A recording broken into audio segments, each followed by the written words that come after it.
Hello, my name is Janice Bartley. I am a Black woman with a disability who uses a power wheelchair, proudly wearing a Black Lives Matter shirt and fabulous hair. I will speak to you today using both my natural voice and voice to text. I have been involved in self-advocacy and speaking up for yourself and others for a long time.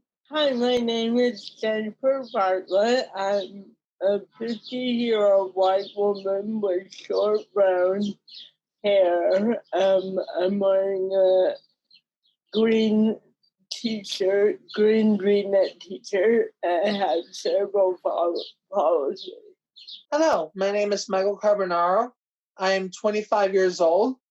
I'm an openly gay man with a disability. I have very short, I'm an exceptionally handsome young man with short hair, a green Calvin Klein t-shirt and basketball shorts, and a coral wall in my background. I am Bernard Carabella. I'm from New York City. I'm the guy with black t-shirt, the good-looking guy. I'm an advocate for myself and other people. I've been doing it since the day I came into the world. I looked at an institute called Wilbur for 18 years in my life. It was one of the horrible places I ever lived in my life. There were over 6,000 people in the institution, and it was understaffed, overcrowded. People were being treated like animals instead of human beings. It was horrible. As you can see, I survived all of that and became the spokesperson for people with developmental disability. Yeah, excuse me. Put it up.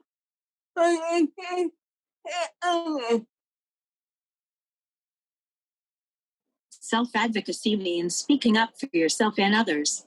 Your voice is important to lend self-advocacy. I began to find my voice when I became involved with a networking project for women and girls with disabilities. I met strong people with disabilities that lived on their own, had jobs, kids, and were married or in relationships. I thought, if they could do it, why can't I? I became a self-advocate, and I learned a lot about myself, how to be strong, how to speak up, how to not take no for an answer, how to believe in myself, and how to have confidence in my own voice. Most importantly, I realized that my life was my own. My happiness was in my hands. I really blossomed.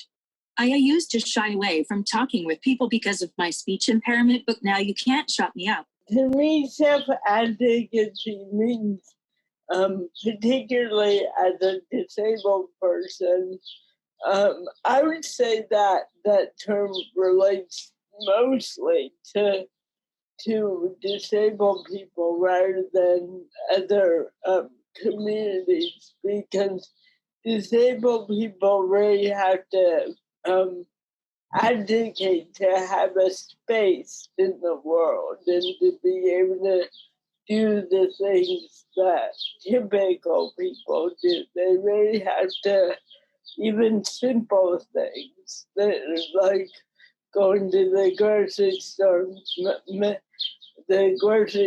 not having 3 steps up, or the simplest things. And as a disabled person, you're sort of forced times into this role where you have to really speak up for yourself.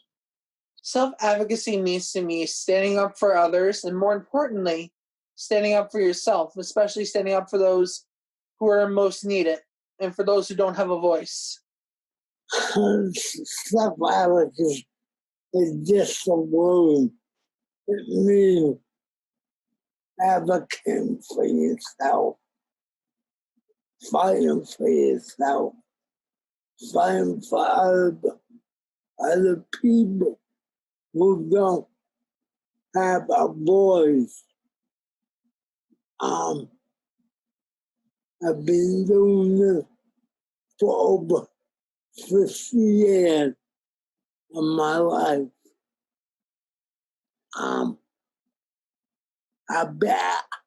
I guess I'll be doing this until I go to my grave, because I so strong believe everybody should be treated equally.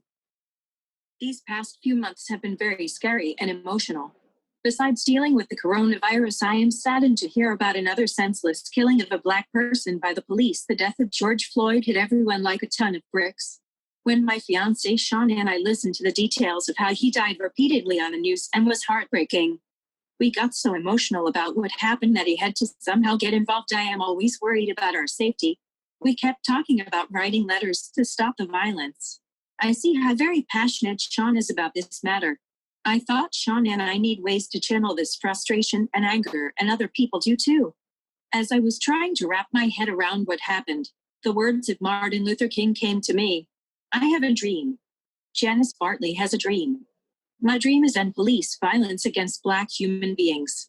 This subject was on the back burner for a long time, but with what happened to George Floyd, it has come to the forefront.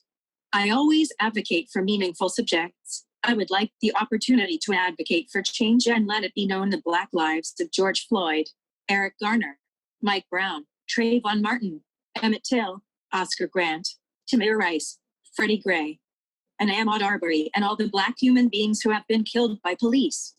Matter. I am also heartbroken over the senseless killings of people with disabilities by the police. We need to pay attention to the fact that more than a quarter of the people killed by police violence are people with disabilities. The disabled lives of Alfred Alango, Keith Lamont Scott, Reginald Thomas, Ethan Saylor, Sandra Bland, Daniel Harris, Jeremy Martys, and Melissa Bowers, who were also killed by the police, also matter. As a Black woman with a disability, I can't help but think this could easily happen to me or my fiancé, Sean.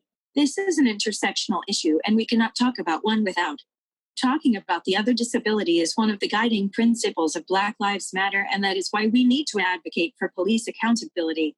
To make both of my communities safer, we need to honor the memories of the people we have lost in both the disability community and communities of color by holding police accountable for their actions so that our communities can finally be safe. The issue that inspired me to become an activist was the lack of accessibility to the New York subway, the New York City Transit subway, for people with disabilities. I was involved in a group called Rise and Resist, and I had been working with the healthcare group, and when the healthcare group sort of started to lag, I wanted to form a group around disability justice, and this seemed like the most obvious issue to tackle, and I relayed it, and I got in touch with Sasha Blair Goldstein, who's written an article on taking the subway as a wheelchair user. He's written an article on the 360 radio for the New York Times on his journey to the subway. So I reached out to him, and he came to a meeting, and we got other people marching with us involved from there. But our first action was we came up with this idea that we printed these stickers that said this elevator is dirty or broken, and we put the stickers on the elevators in the subway. Yeah, so it was sort of a rogue, sort of a guerrilla beginning. And then we became involved. Then it went way, way, way further, way further. Andy Byford agreed to go on ride along with me and Jessica Murray and their advocate named April, whose last name I can't remember, and we spent 3 hours together riding the subway, and Andy and I made a good connection, and I wanted to go work for him. What inspired me to become an activist was when I first got to college, I knew that there was not that many people like me. I am actually the first openly gay student in the Melissa Riggio higher education program at the College of Staten Island. And I personally feel, in my opinion, there was not that much representation in the disability and disability people in the LGBTQ community. And I just felt like there was not that much representation, and I took it upon myself to change that.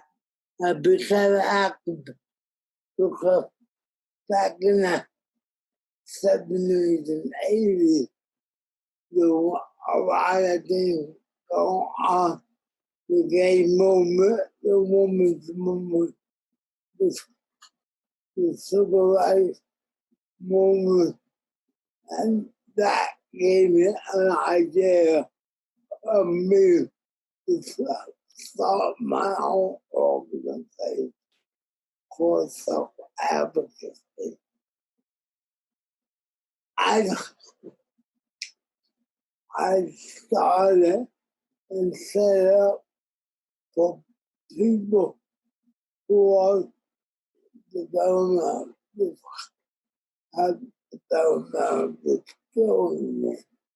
so they can have a platform to speak on.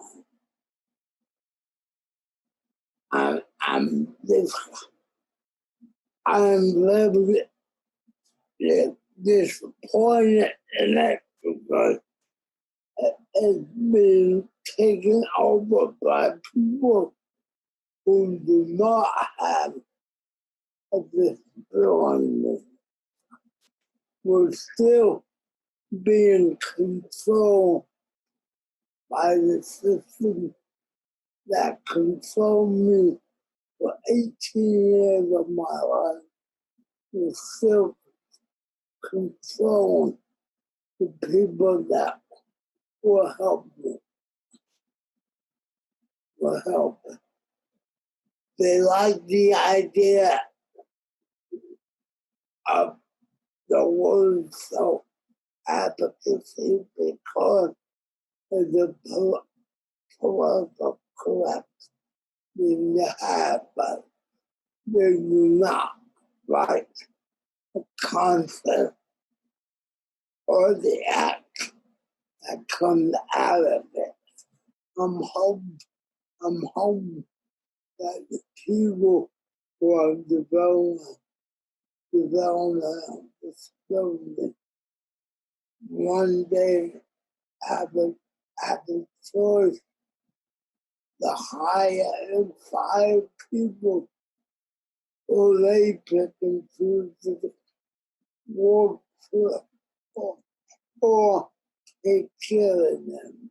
Sean and I had a conversation about how we could make a difference and get other people involved and who are passionate about this matter like we are. I reached out to my circle of support and other activists I know for ideas on how we could. Make our voices heard to stop police violence. We founded a group called Self Advocates and Police Violence. For the past few months, people have been coming together every other week to discuss ways to approach the sensitive subject. We've also both been writing letters, working with other advocacy groups, and talking to anyone who will listen to tell them that every life matters, including the lives of my Black and disabled brothers and sisters. We hate for work together to show a thing. And I actually became involved in disability activism through writing. I'm a poet. I've been a poet since I was in my teens, actually. And when I was 30, I started working for an online journal called We Media. That was an online journal magazine for people with disabilities. And it wasn't until I was 30 that I started to surround myself with other disabled people and learn about disability history and so on. I've done a lot of advocacy work around poetry. I formed many committees and organizations, Facebook groups, etc., to bring together writers with disabilities, poets with disabilities. I co-edited the first anthology of poets with disabilities in America, and I more recently co-founded a nonprofit residency for poets with disabilities. The Times, about 5 years ago, wanted to start a series on disability justice and writers, and I acted as an advisor on the beginning of that project and wrote the second article for this series. For my senior project, we had to choose a issue that meant the most to us, me and my fellow classmates. And I chose to do a safe zone ally training because for a while I worked really closely with the Pride Center and the LGBTQ Resource Center. And I was very involved in the Gay Straight Student Alliance at school on the campus. So that was the inspiration for my senior project, which turned into like a big advocacy thing. I did a safe zone ally training for people with disabilities who identify as LGBTQ+, and for those who are non-LGBTQ identified to become an ally. Basically, we fought so hard for marriage equality, and now we just passed a law saying that it's illegal to fire someone for their sexual orientation or their gender identity, which is a huge victory for the LGBTQ community, but still there's more work to be done. Back in 72. That's when the whole world book storybook open. But when the state is director of world book fire Dr. Wilkins and a social worker named Elizabeth Lee. That's one brother. That's when Mike calling around us. And that's when everything went haywire. Because we were on TV night after night after night after night. I think for a whole month. And nobody knew about World Book before we made it public. And we started getting phone calls from everybody all over the world, all over the world. We in the headline yesterday night out. I mean, nobody knew this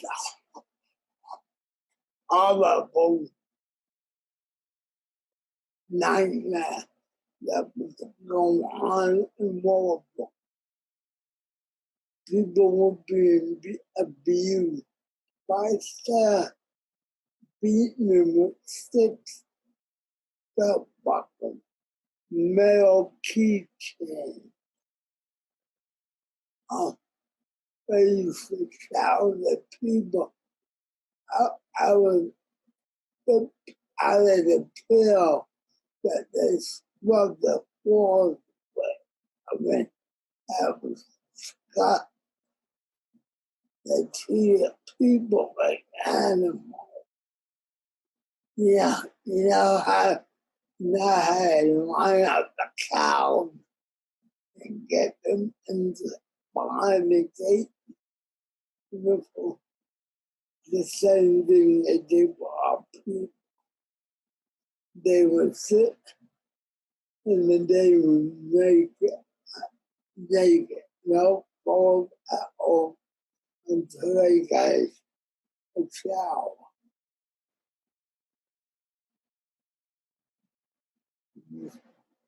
And there were only 2 people who showered all 70 to 80 people. And they were using the same rag on their body, the same towel to dry off, but it was horrible. It's a nightmare. A nightmare that we hope that never happens again. Not in this world. We are here to celebrate people with disabilities, show that we're loud, we're proud, and that we are part of community.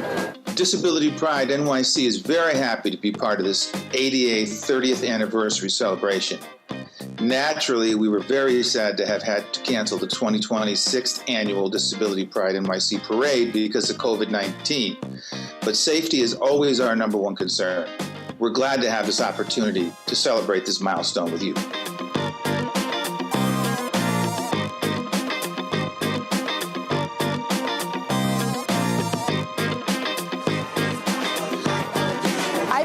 Disability Pride Parade is really awesome. It's very large. I'm from California, and we don't have anything on this scale back home to celebrate disabilities. And I just think it's really great to see everybody, disability or not, along with our allies and people who fight for our rights, out together celebrating. Love it. I come every year. I've been here since the beginning, since the first one, and it's very exciting.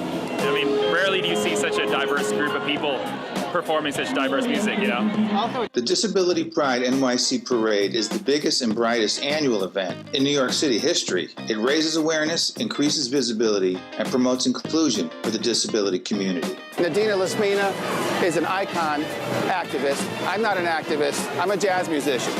So I just did this through pure willpower and love. So what you see is what love can do. Love is a powerful force.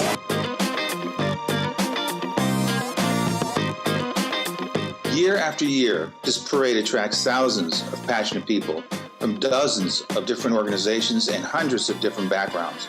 The sharing of stories, unified marching, promotion of activism, and pure celebration make this parade a truly unique and empowering experience for all. We at DPNYC want to assure you that the parade will be back in 2021 bigger and better than ever. Thank you for your continued support.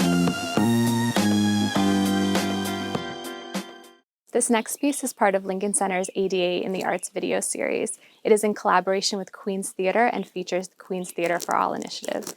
It is a virtual reading of Death Bites written by McKenna Metz, and it is performed, written, and directed by a team of disabled artists. We hope you enjoy it.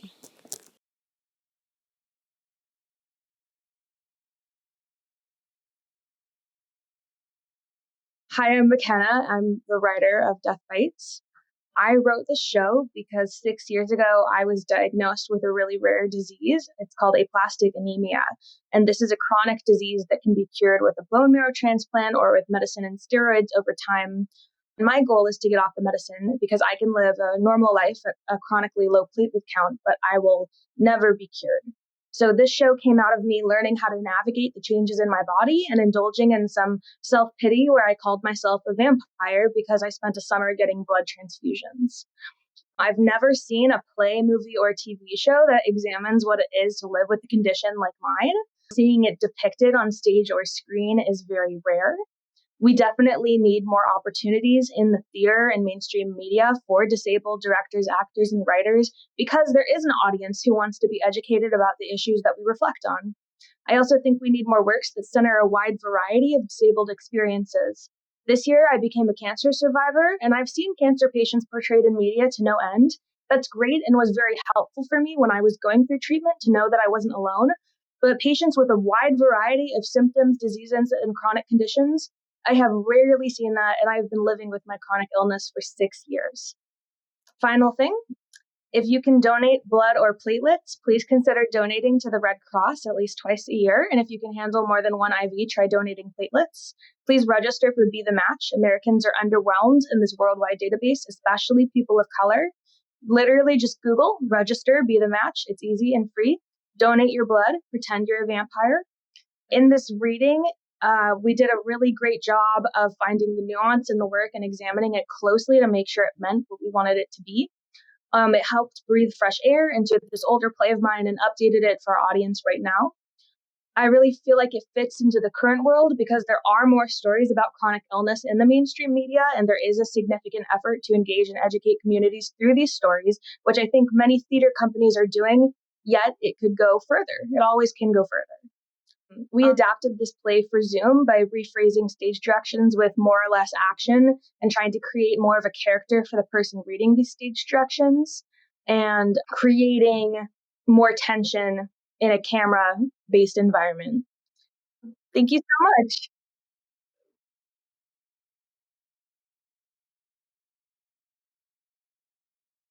Hello, and welcome to Death Bites by McKenna Metz, directed by Gwen McDonald. My name is Kerry McMenamin, and I'll be reading stage directions and providing pre-show audio description notes. I have blonde, chin-length straight hair, and am wearing a purple collarless shirt. My head and shoulders are visible, and I'm in front of a green screen.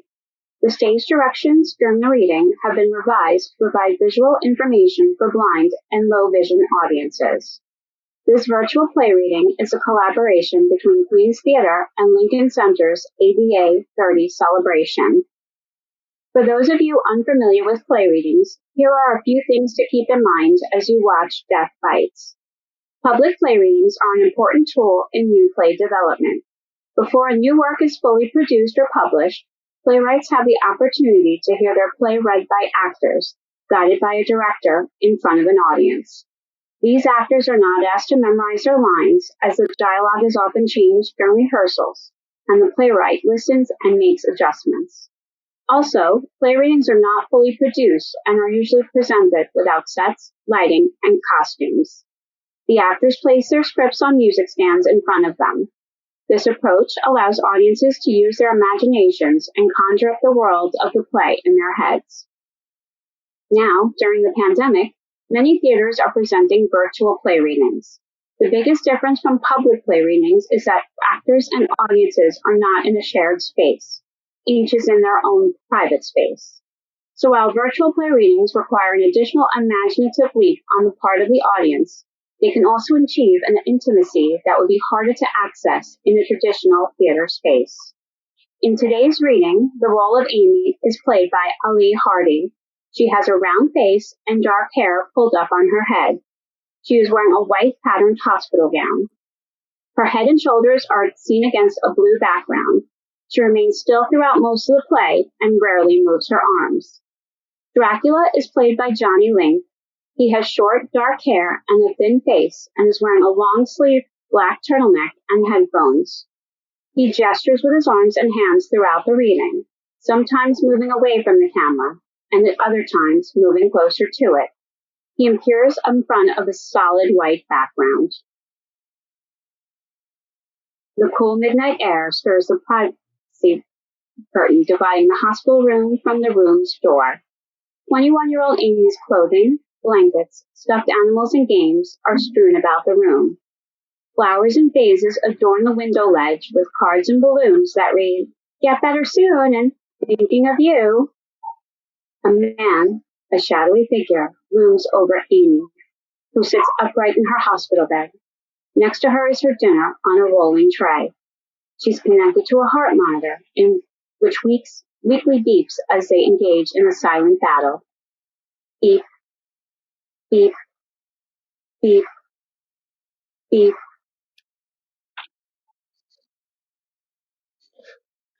No. No.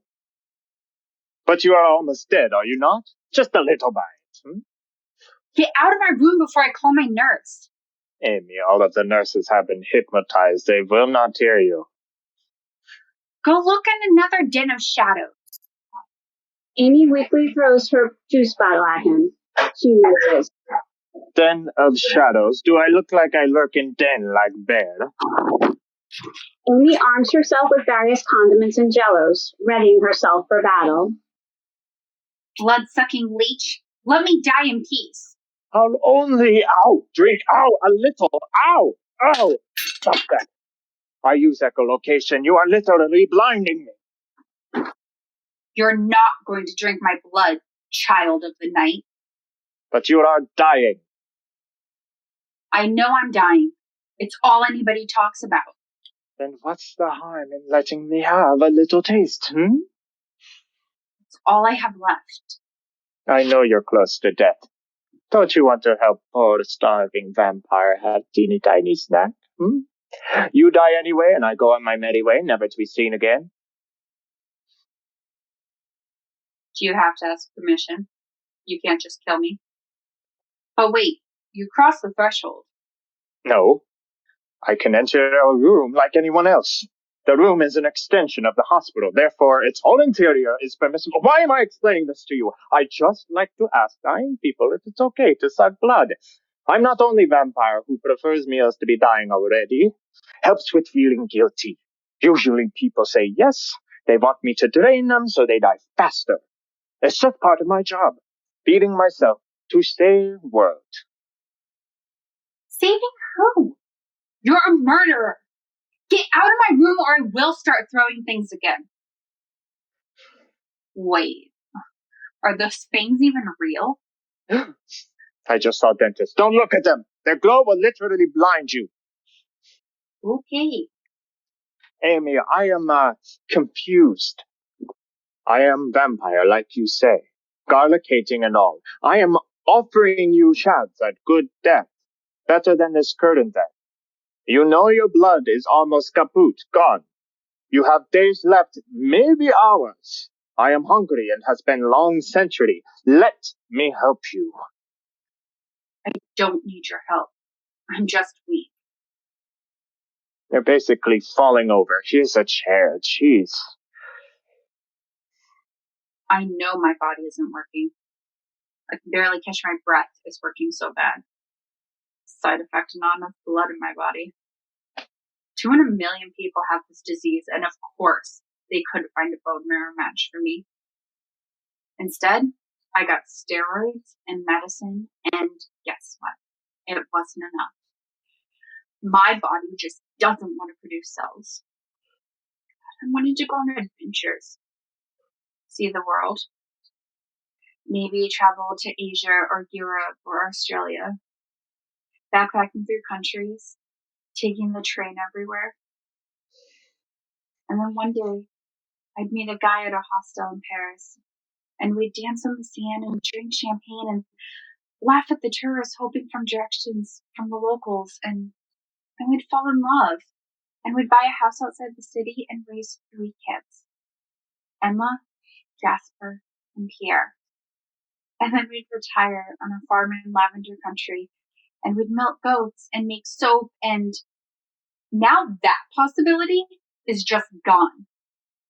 My life has been hospitals and mom and dad fighting over the bills and trying to get my damn specialty medication from the pharmacy, and time is precious. And death's door is scary. Scarier than vampires being real. I don't know what happens when you die. And so I just want to be here for as long as possible, and Dracula is drowning in the torrent of her information. Are you even paying attention? Are you sure you're not part vampire already? Your hypnosis seems to work quite effectively. I think we're done here. Go out. Yep, that's it. Find another person to assuage your murderous guilt. Just the way you came in. Turn back into a bat and off you go. A happier, nay, better Dracula than before. Oh my, I am very flattered, but you have this wrong. I am not Dracula, not the big D. No, no, no. Well, sorry for the mix-up. Okay, bye. I am a Dracula. It is a very important distinction. Yes, I am Groot. We are Groot. We are all Dracula. Yes, exactly. We say the plural of a Dracula is Dracula. We are all Dracula, like moose. So let me get this straight. Every single vampire in the world is named Dracula. Yes. Well, at first, it's tradition to honor our first creator for about the first 500 years. And everything we wear, from our devastating capes to our sharp teeth on display, and our glorious accents, and I knew it! Dracula crosses his hands over his chest in a proud gesture. It is an honor to have a fake accent for 500 years. Oh, I forgot how annoying teeny little miserable humans can be. If the accent is fake, you probably are too.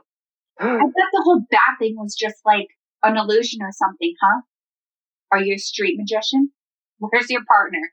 Putting on a turtleneck so he can perform tricks too?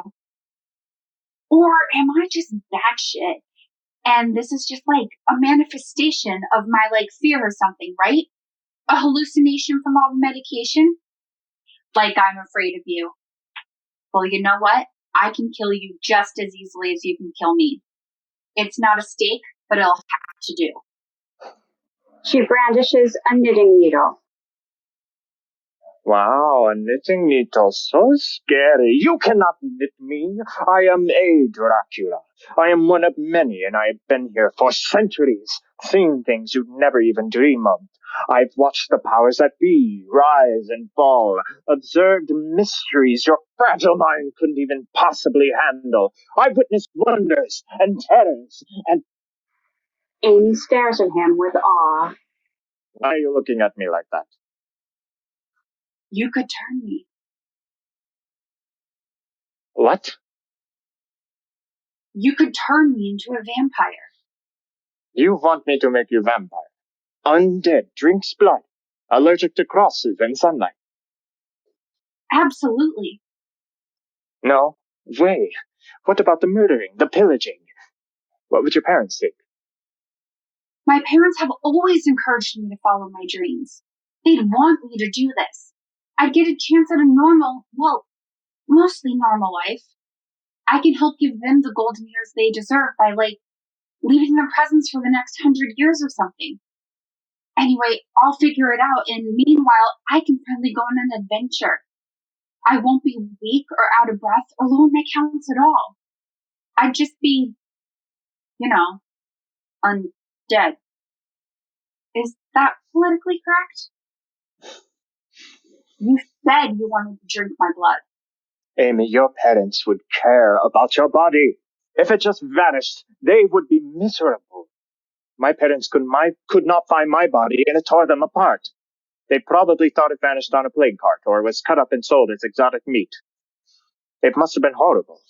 They had no burial mound to attend to, no grave marker to commemorate my existence. You have no idea what watching that happen was like. Being a new vampire is terrible.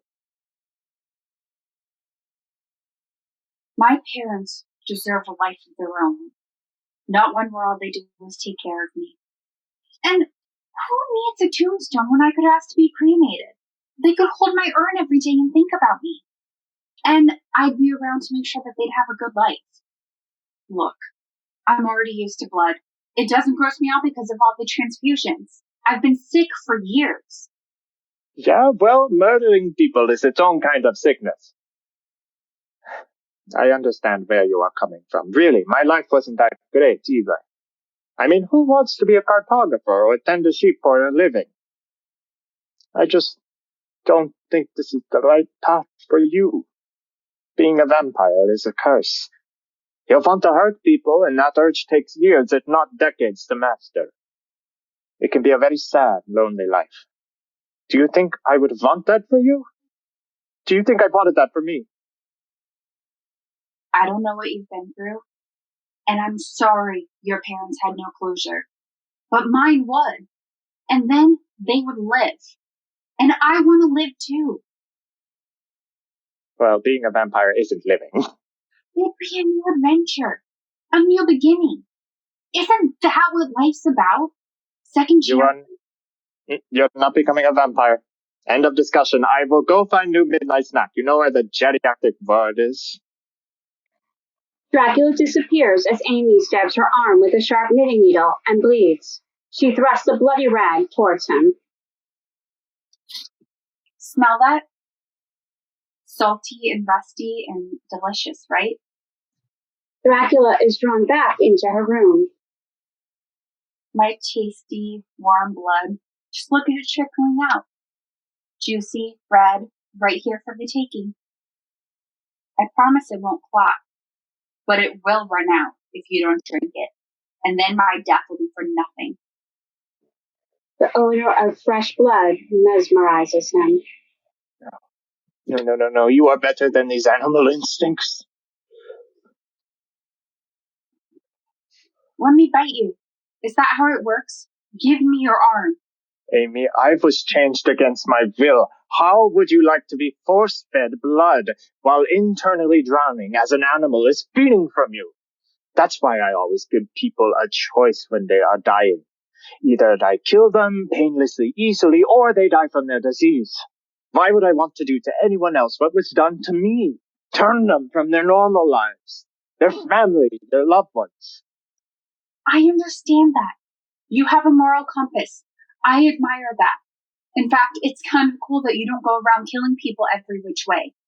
But the process of dying is not living. There's a world outside these hospital walls, and I want to see it. He grabs Amy's wrist. His pupils dilate and his eyes start swirling red. The bloodlust almost takes him. He lets go, wiping his salivating mouth. I will try to change you if your heart desires it. Think of this like a blood transfusion. You need my blood to replace your blood. So you drink while I drink and all's good. At least I think so. I'll try to be good at fighting. I don't have much experience. It's okay. Take my arm. Now don't think I'm a Twilight vampire. You won't sparkle in sunlight and shit. They sit on the bed together, holding each other's arms. Are you nervous? This is my first time and all. Just bite me. Dracula bites Amy and her blood sprays everywhere. They both disappear from view. Dracula drinks her blood in a feeding frenzy, like a shark finding prey. Amy slowly losing consciousness. She is dying. With her remaining strength, she reaches for Dracula and they wrestle for control. Her heart monitor falls over. She finally lands a bite in his neck and takes a sip. Her heart monitor beats frantically and then Amy flatlines. Beep. Dracula drinks. Beep. He drinks. Beep. He drinks. Suddenly, Dracula reemerges. He brushes himself off of Amy, horrified at what he's done. He shakes her, wiping blood off of himself. Amy. Hey, you okay, Amy? Amy sits up. Lights change from fluorescent blue to warm and golden, magical. Her hospital gown is gone, and she now wears a black dress and black scarf. Her hair is down, long and flowing. She gets out of bed. Her fangs glow. She's standing tall and strong, and not the faceless, tired, or out of breath. It worked. What? You thought it wouldn't work? It's just a delicate process. Hey, your voice is normal. Fuck. No, it's not. I mean, yes, it is. Completely normal accent.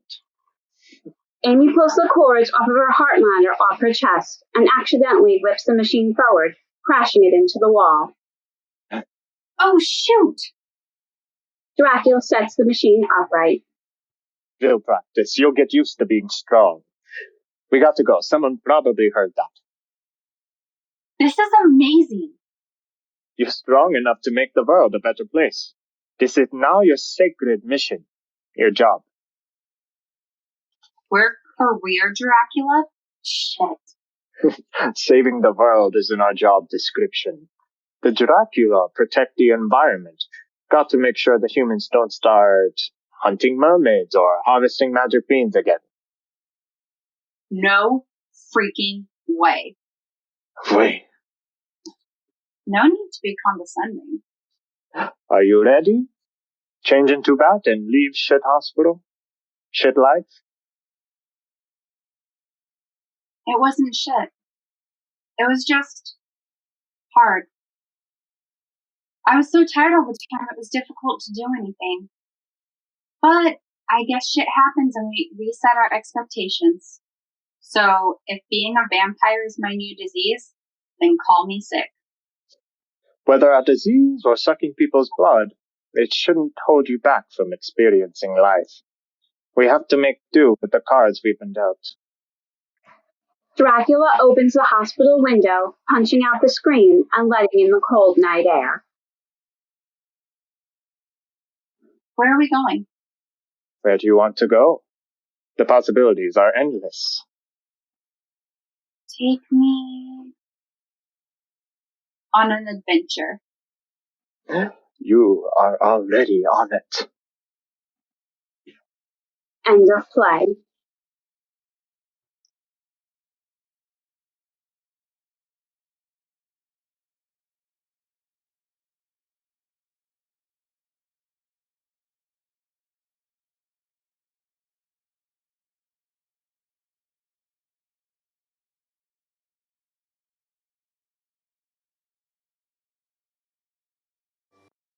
My name is Heidi Latsky, choreographer, artistic director of Heidi Latsky Dance in New York City. Had a physically integrated company since 2006. In 2015, for the 25th anniversary of the ADA, the MOPD commissioned me to create guerrilla art, just art to expose people to people with disabilities throughout the 5 boroughs of New York. And that was the genesis of a piece I call On Display, which was a live sculpture court where the performers are actually the sculptures and where passersby have the opportunity to get very close and intimate with all the performers / sculptures. And they can do this at their own pace and with their own sense of comfort around proximity. Since that time, the company's focus has been on disrupting space, dismantling normal, and redefining beauty and virtuosity. So during this COVID experience, the endlessly puzzling question for me has been, how do I continue to do my work that is impactful, and how do I carry out our mission, which is to shift people's perceptions around disability, dance, and art. This film, Solo Flight, is the first of a series of both live and virtual experiences that speak to the isolation of all of us during this pandemic, Quite literally, it was created during quarantine and then 2 weeks after the protests began, which I believe has been subliminally influential in my putting this together. Although isolation has been an underlining theme in my work from the beginning, I think COVID-19 has just served to magnify the profound feelings that surface when isolated, and also, conversely, our deep need for community. So I asked all the dancers in the film to, many months ago, some more recently, to film themselves dancing either in their homes or nearby. Some submitted new solos about a significant moment in their lives. Some submitted material from our repertory. I knew from the get-go that I wanted the footage to speak for itself, and for the performer who submitted it, that I wanted to find the essence within a very short period of time of each person and have that drive the film. And especially in these current times, I feel strongly that my role as a creator is to provide a structure that would serve as a platform for the diverse voices embodied in the film. So to have Solo Flight, part of the Lincoln Center ADA 30 celebration, is as exciting as it is profound. To be able to share the beauty of the dancers in Solo Flight with a wide audience gives me an incredible joy and hope for the future for our art form, and I thank everyone who has made this film possible.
This is you.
a swollen river.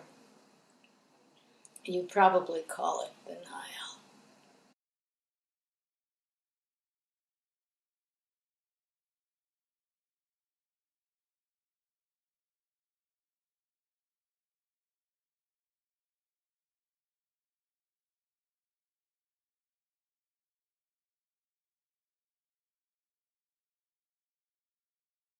Te siento lejos,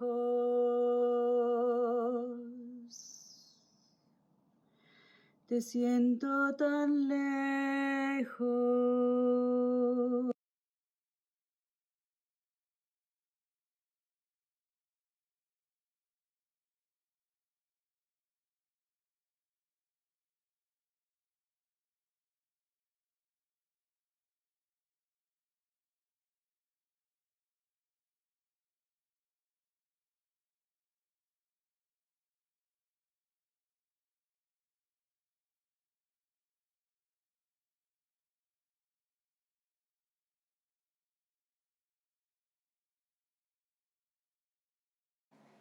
Borrowed time.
So to get started, my name is Paul.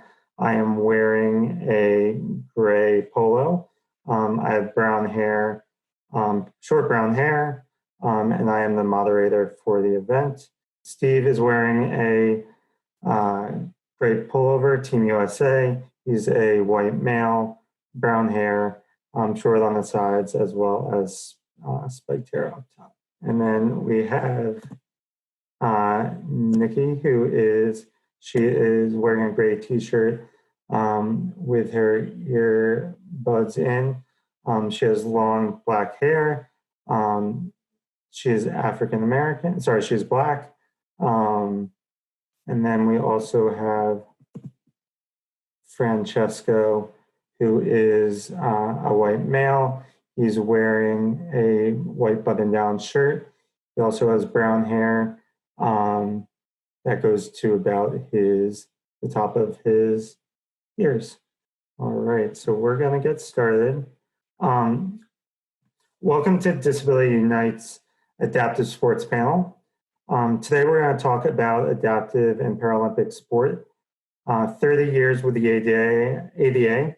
We're gonna take a look back as well as look into the future. My name is Paul Ward and I am the Adaptive Programming Coordinator for NYC Parks and will be the moderator for this panel.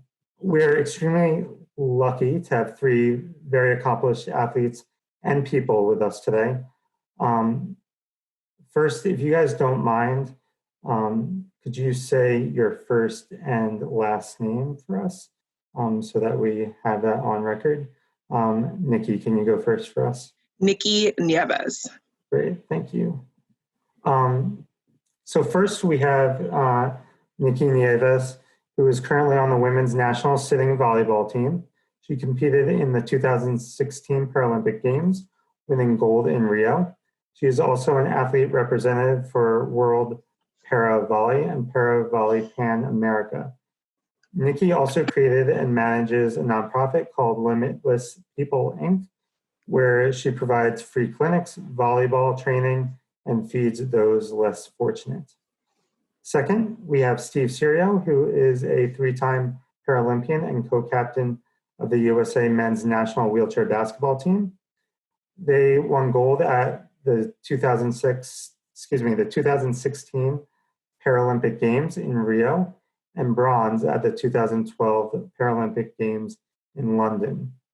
Finally, we have Francesco Magisano, who is an elite para triathlete and cyclist who races for both his home team, Tri-Achilles, as well as representing the USA on the national and international levels.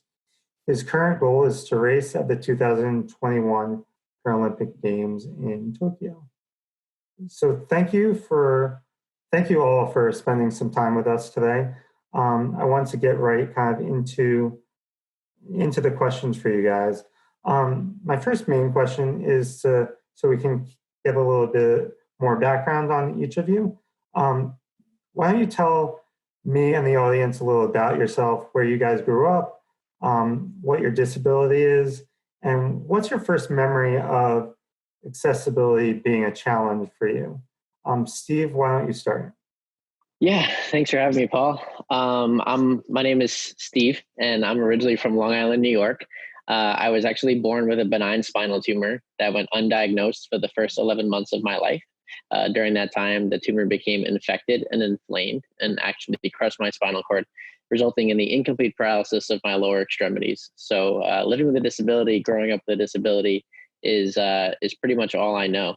When I read that question about, your first experience, with a disability or feeling empowered, I actually struggled to come up with one because this has just been my life. It's just my life has pretty much been to not make excuses, to just kind of live the life that you want and don't apologize for that in a world that really wasn't built for us. So I don't really have a good answer to about one single moment, but we're just trying to do the best we can each and every day.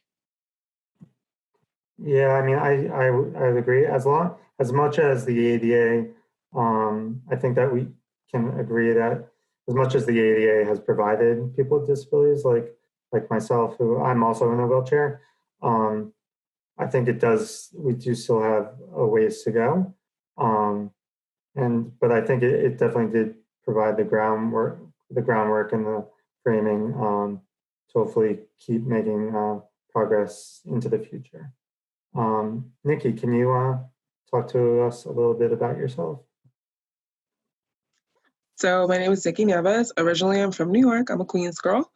But my dad retired, so high school, we moved down to Florida, graduated from here, went back to New York, played at Queens College, and that's how I kind of stumbled into the adaptive sports world. They had reached out and asked if I wanted to play sitting volleyball, and I was kind of hesitant about it at first because, like Steve, like I don't have two hands. I was born with only one, but this is my life. It's all I know. So for me, having to like change almost kind of like mental frame as in I'm playing in a different capacity was challenging for me because I always did everything that everybody else did. And if I didn't have, like, if I couldn't, I found a way to do it.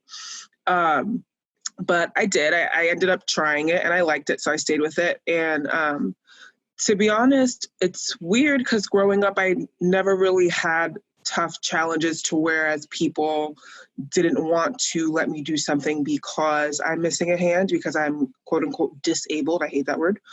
But as I got into the world of Paralympics and adaptive sports, and I became friends with different people, and I got to share just like life experiences or just hear experiences of other individuals that are having a hard time, or other individuals that were kept from participating in a sport because they were different. And that's where the ADA kind of stepped in and helped them, you know, prove like I'm a human. Just because I do things differently doesn't mean that I should be barred from doing so. That was the eye opener for me. And that kind of like was my moment of empowerment too, because, you know, these are my friends and we're in this world together. So your fight is my fight. And if you are being put in a position where they're taking away your opportunity to be the best that you can be as an athlete, then that becomes my fight too. So, and those moments where I like met these people, that's like my moment of empowerment, so to say. Awesome, thanks so much. And we're going to dive a little bit more into some of what you said a little bit later. Francesco, can you talk a little bit about yourself, please? Yeah, definitely. So my name's Francesco. I grew up on the Upper West Side of Manhattan. And I would say, so I was born with retinoblastoma, which for those who don't know is eye cancer. And because I had that from an early age, I kind of grew up just being blind. So that was the normal. So I would say the biggest thing that I had to encounter, or the first thing, was trying to find a way to get involved with sports. Because, you know, obviously growing up, you go to gym class and stuff like that, but there wasn't a real clear adaptive way for me to do a lot of those activities. And so trying to figure out a path to get involved, and that was about the time of college, the first hurdle of really exploring this world of parasports and seeing what it had to offer. Awesome, thanks. So the next question I have for you guys is a little bit different. So I'm interested to knowing when you initially became cognizant or aware of the ADA and the first positive impact you feel like it had on your life. I think Nikki kind of touched base on that a little bit with her previous answer. I mean, I think, as Steve mentioned earlier, there's still obviously some frustrations in different cities that we live in, whereas we're not all on the same level playing field, I don't think. But I mean, was there first, Francesco, was there first moment where you're like, okay, I'm getting this opportunity because the ADA was put in place for you? Yeah, 100%. And it had to do with, so I work for a nonprofit called Achilles International, and we have, you know, tens of thousands of people with disabilities all around the world in different chapters. And specifically within the US, we have so many people involved with mainstream events, like, you know, huge events like New York City Marathon, things like that. And a lot of that has to do with the ADA and the foundation that has helped build in terms of inclusivity and just getting people on the same level and the same opportunities. Great, that's perfect. Steve, I'm going to go to you next. I know you and I have talked a little bit about this, and I don't want to steal your thunder. but I know we talked a little bit about college, and you and I went to the same school. But was there a first time you felt a positive impact, whether it's getting the same opportunities at a college like U of I, or maybe even before that? When was the first impact that you felt like the ADA had on your life? Yeah, the first time the ADA really had an impact on me was actually before college. I was always an athlete growing up, but my school board never let me compete for varsity athletics because of safety and liability reasons for myself and for the other athletes. So I always felt like growing up, it was always a struggle. We would always kind of use the ADA as kind of the wind behind our sails, but there was just always different reasons why we were kind of failing in creating a more inclusive lifestyle for me personally. But the one piece that we won was actually in driver's ed. Driver's ed was, obviously an education program for high school students in order to learn how to drive. But I need certain hand controls and I need certain accessibility aspects in the car that allow me to drive just like everyone else. And we came to an agreement that the school board would purchase hand controls for me to be able to learn how to drive in the driver's ed car. But for liability reasons, there would be no other students in the car. So it was basically just me and the driver's ed teacher. So I always think that there's kind of a balance when it comes to implementing real world things in terms of the ADA.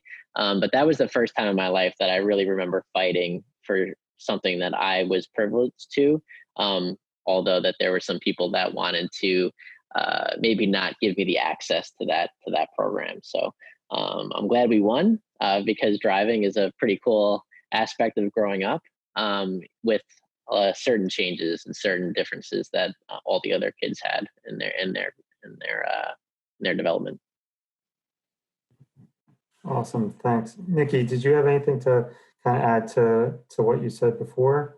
Was there, I know you kind of mentioned in college when you had, or maybe it was right before college, I can't really remember, where you were recruited to play sit volleyball. But before that, was there any,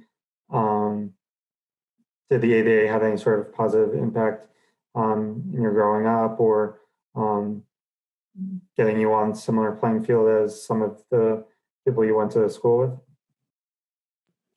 I want to say that the coaches that I have, and I know one of them for sure, are very aware of the ADA and how it protects us as individuals. So, of course, when you meet any new coach, there's always going to be kind of like that fear of you being able to perform what they're asking you to do. But I know because of the ADA, it's like, okay, you can't just shun me and tell me no. You have to let me try and adapt to what you're asking me and actually see if I can perform it. And I'm really thankful for that. And like you had mentioned before, not all cities are as progressive. Even hearing like nightmare stories nowadays, I'm like, what? Like, at least let the kid try it. Like, you can't just look at them and tell them no, But I'm very, very thankful for the life that I've had and for the coaches that are aware of it and know that like that's kind of like my backup. Awesome. Now, I want to talk a little bit more about each of your sport journey. Now, and each of you guys have a different disability. Francesco, do you remember when or where the love of your sport started? Like when you fell in love with being a triathlete, or if it was cycling at first, or yeah, definitely. Yeah. Definitely. So it all started actually during my first race. And the way I got involved was super unorthodox because I actually powerlifted when I was in high school and college. And I met a guy who participated in triathlon with Achilles in a supermarket checkout line. And he just saw my cane, was like, hey bro, you should show up to the park, like do some triathlons. And so that was how I first heard about it. And then a few months after that, I did my first race, and I just absolutely loved it. Like the feeling of racing and, you know, like competing against your buddies, it's like nothing else. For sure. And I can imagine that kind of fueled your fire to keep on going. Of course. You want to beat your friends. Right, exactly, definitely. And it's awesome that you've been able to get to a place where you might have the opportunity to represent your country. Yeah. Nikki, what about you? For me, it's kind of weird because I've always loved volleyball, but I feel like I fell in love with it more when I started playing sitting. And I don't know, for me, sitting volleyball is like the neutralizer. Like it can go for anybody. You can be able-bodied, you can be disabled, but everybody can sit down and play it. And it just gave me such an appreciation for just like the camaraderie that it creates and the family that it creates. And because I've been playing it for so long, and the lifetime of an athlete within sitting volleyball might be different than the lifetime of an athlete that's in traditional volleyball, these are some of the same girls that I've seen for years now, and some of the same teams that I've played that become my friends. So it's kind of just like this world of just like friends and family, and you're like watching these people grow up and watching them like coach their kids how to play traditional volleyball or sitting volleyball, and just watching your sport spread as a whole. That's like when I was just like, man, I really love it. And it kind of like, it's kind of weird because sometimes, you know, people are like, what do you do outside of volleyball? But then, you know, you create this little life of volleyball outside of volleyball. So it just kind of like continues. But for me, definitely playing sitting volleyball has like made my love for the game times 1,000. Definitely. Like I know with playing wheelchair basketball, like just throughout the years, it's such something that's so unique to sport in general, where you're meeting these people who are very similar to you, and then you slowly kind of move up the ranks with them, and you create this community where you can kind of relate to them, and you have all these shared experiences that are so unique to you in those relationships, and it's so special. And I don't think it can be replaced compared to like people who haven't played a sport before. It's a unique situation, I think. Steve, what about yourself? Yeah, so I've always been an athlete ever since I was young, but during childhood, my athletic experiences were really just about hanging with my friends. I didn't know anything about the world of adaptive sports. And basically what I did as an athlete is I would try to fit into the world of able-bodied athletics. And we would always make accommodations for, you know, what I could and couldn't do. Like, for instance, I was a big baseball fan growing up. And when it was my turn to hit, I would get up to the plate, I would hit the ball, but then one of my friends would run down to first. And then I would take his or her place when the play was stopped. And, you know, my life was about trying to fit into an able-bodied world. And then when I was about 15 years old, through a physical therapist, I found wheelchair basketball. And I tell people I haven't left the gym since. And what wheelchair basketball really did was it allowed me to embrace the things that make me unique and embrace the things that make me different. And for the first time in my life, I wasn't ashamed of being disabled. I wasn't ashamed of being different. And a complete new world was opened up to me. And that's why it's not necessarily just about the wins or losses or the accomplishments that we all collectively have on the field of play, but it's really about opening up this new world with people who have similar experiences to us. And instead of us trying to fit into the world around us, this world was created for us. And that's why it's so powerful and such an inclusive environment for all people. And it's one of the most powerful experiences that I've had in my entire life. Kind of, I'm going to skip around a little bit, but kind of going off what you said there, I think being a person with a disability, and you kind of brought it up right there, Steve, like, I think a lot of us, we we have, at least I've been fortunate enough, or very fortunate to have parents who are supportive and or family members who are there and want to do the best they can or put us in the best situations to succeed. But I think also growing up, it's very rare to have a person with a disability in that same household as you. So like, okay, you can ask your parents, okay, I'm going through this, can you help me out with that? Or what should I do? But they'll try to best answer those questions. But I mean, as I'm an adult now and kind of looking back at things, like they're kind of winging it, you know? So, I mean, what sort of advice do you have for parents where they might be going through the same situation and they don't really know how to answer those questions? What would you say to those parents, do you think? Steve, why don't you go first? Yeah, it's definitely not an easy situation, especially when you don't have any relationships to the adaptive sports world. But what I always tell parents is two things. The first thing is I've never met someone who is, quote unquote, overcome their disability or who has accomplished a lot by being babied or by focusing on the things that their child cannot do. I think that when the parents focus on what a child can't do, the child instinctively, starts to focus on his or her limitations. And I like to tell people that my parents never treated me any differently. I got in trouble just as much as any other kid. And they always pushed me to challenge myself, not only physically, but, in the real world.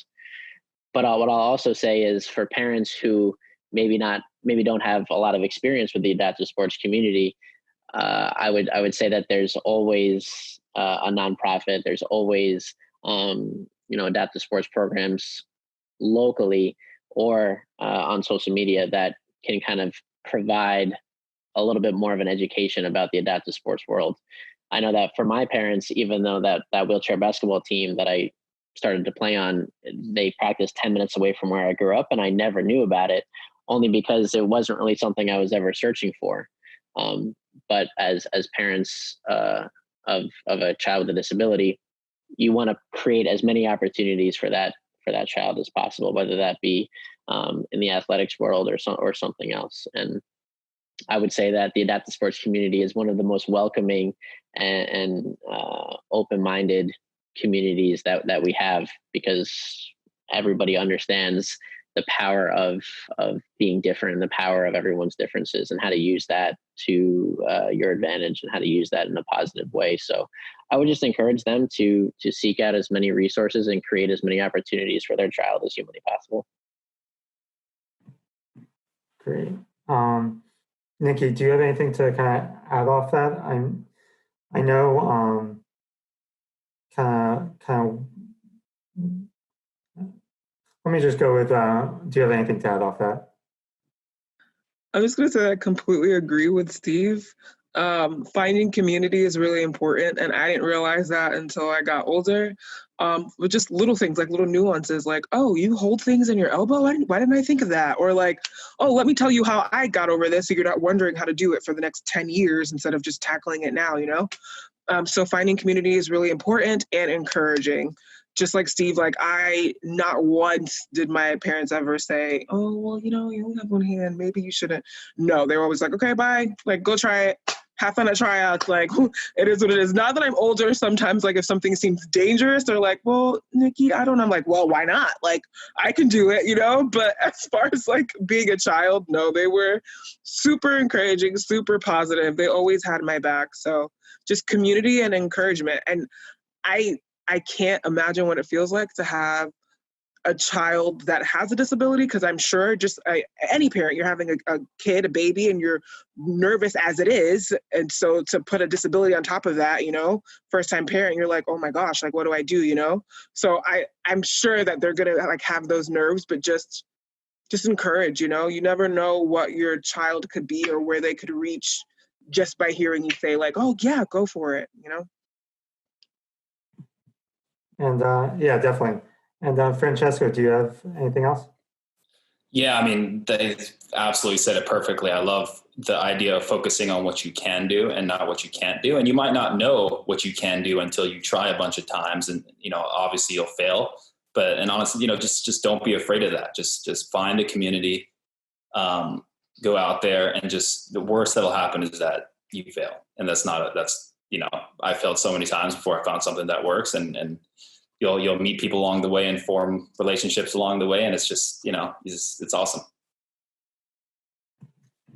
Definitely. I also think kind of what you guys talked about too is it's okay for parents not to know the answers.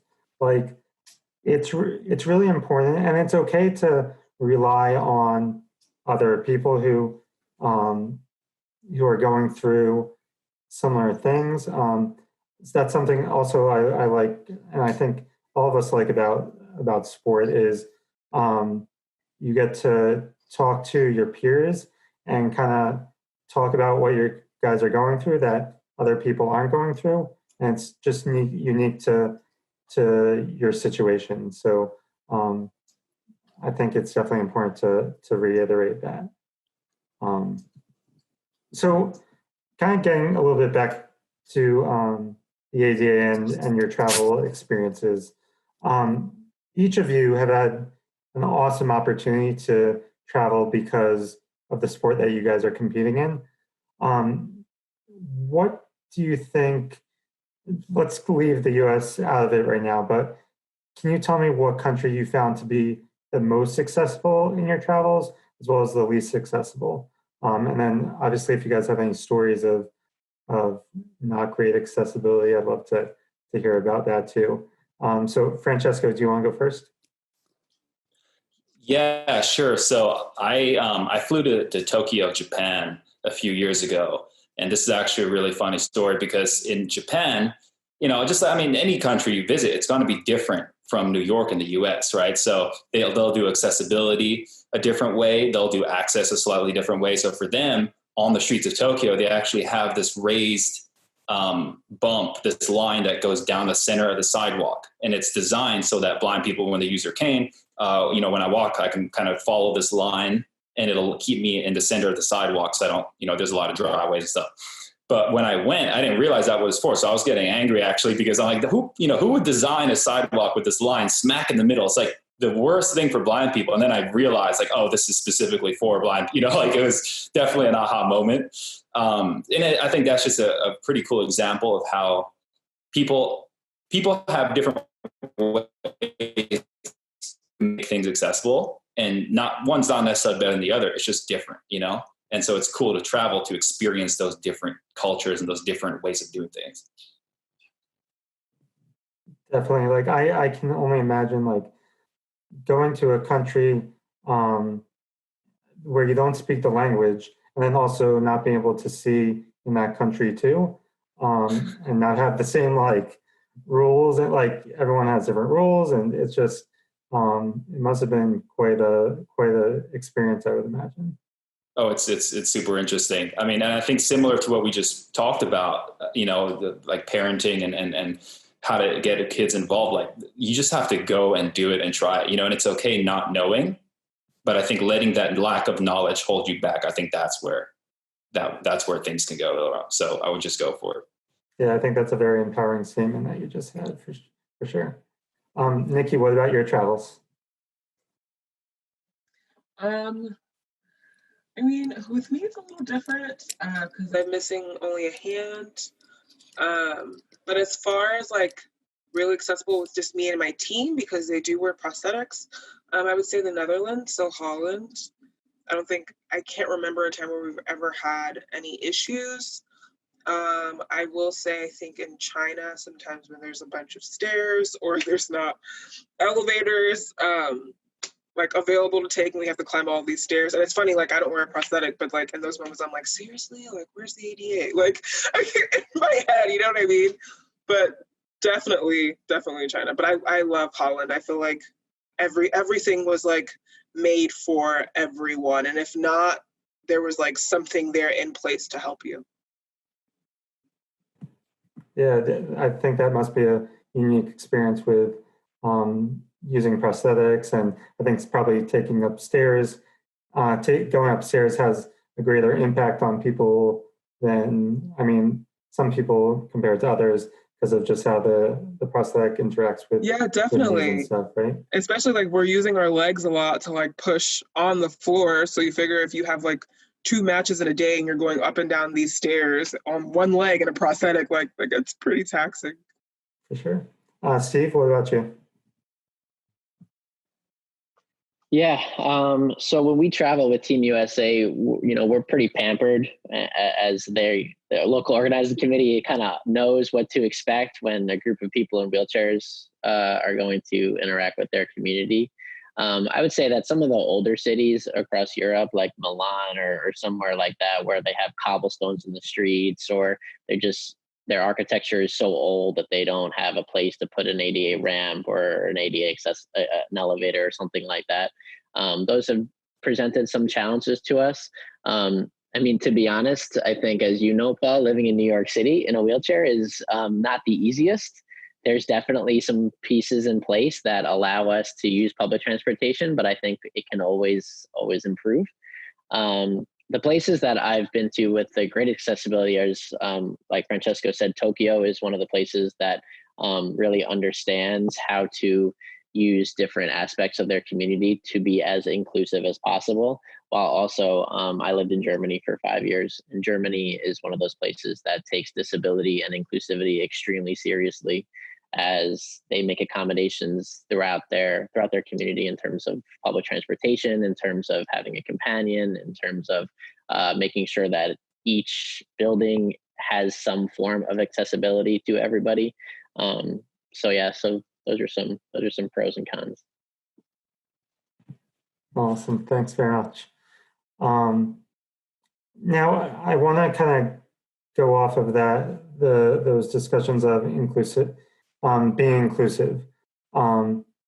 Nikki, I think you have a very unique perspective in that you played volleyball at Queens College alongside able-bodied players. So that's a very inclusive opportunity. And from what it sounds like, that sounds like it was the norm for you growing up as well. Does that happen a lot in your sport, where SIT volleyball players have played for their able-bodied teams, whether it's in college, high school, etc., and then they see SIT volleyball later in life, or does it depend on the person? I want to say out of my entire team, so maybe like 17 of us right now. I think about only two don't come from volleyball. So everyone else, well, three don't come from volleyball. Everyone else came out of a different sport, but they still played it able-bodied. So we had like a girl that played D1 basketball and a prosthetic, a girl that played D1 lacrosse, and one that played softball in high school. So all of us, we've all played a sport, and then the majority of the girls that have played volleyball, we've all come from the able-bodied world. I feel like as big as, the adaptive sports and Paralympic movement is, when you're in it, like you see it growing, when you're not in it, it's not as big.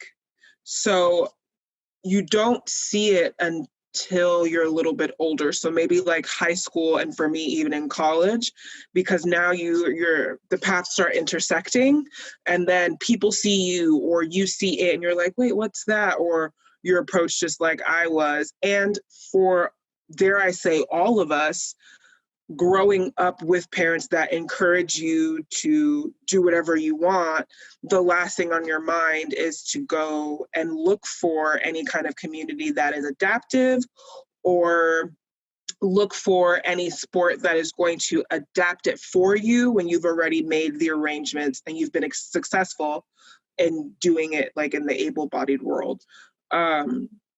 So yeah, I've just, for us, it's completely normal. Like, it's just the norm. And a lot of times recruiting, when it comes to women for sitting volleyball, you're finding them at able-bodied events.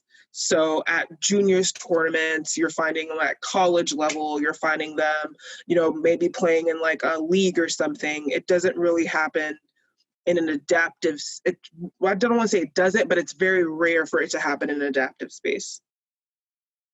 I think that's very unique. Like, do you think that puts Team USA I mean, obviously it doesn't hinder you guys because you guys have most recently won gold, but do you think it puts Team USA in like a hole, or do you think it's similar? Is it similar in other countries, or like how is it? Have you been able to compare? I don't think it puts us in a hole. I feel like now with all the changes that have been happening within like the USOPC and even Team USA making it both of us instead of just one, I feel like now society is kind of seeing us as equal and not less than, or not as the check box for other.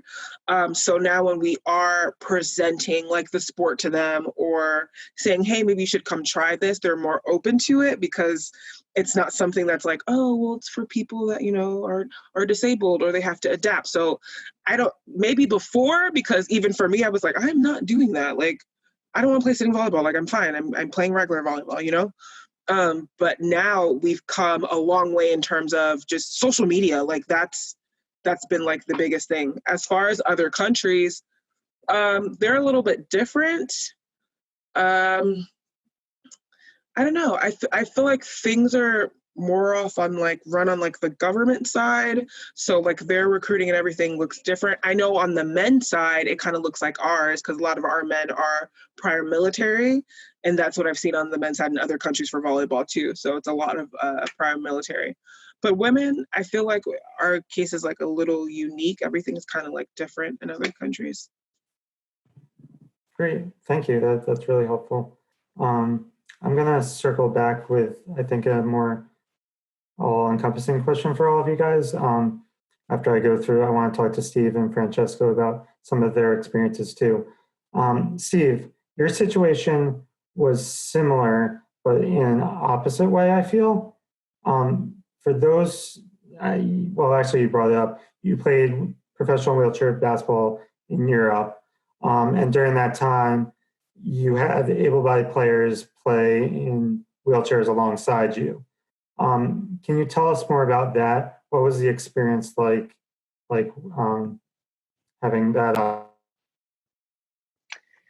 Yeah, the word inclusivity it's an interesting word when it comes to wheelchair basketball. There's always going to be the high performance side of me that looks at me as a basketball player first.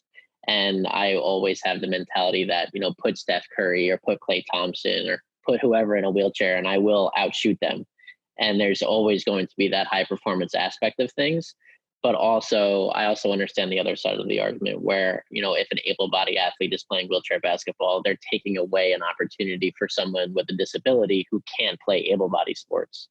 I think when it comes to inclusion for our sport specifically, I think it really comes at, like the elementary school or high school levels, in which I can always remember that in PE class, I would always have to figure out different ways to adapt my capabilities to whatever the class was doing. But if, for instance, if a school purchased 10 wheelchairs and there was one person with a disability in that school district, they could figure out different ways to incorporate adaptive sports into their curriculum to make a more inclusive atmosphere. For instance, they could play wheelchair basketball, they could play wheelchair tennis. And this is something that able bodies can do just alongside people with disabilities. So I think that I can understand it from both sides. But ultimately the goal is to create as many experiences or as many opportunities for people with disabilities as humanly possible. And that's what adaptive sports really does. But I definitely see it from both sides. I really want to outshoot Steph Curry in a wheelchair one day.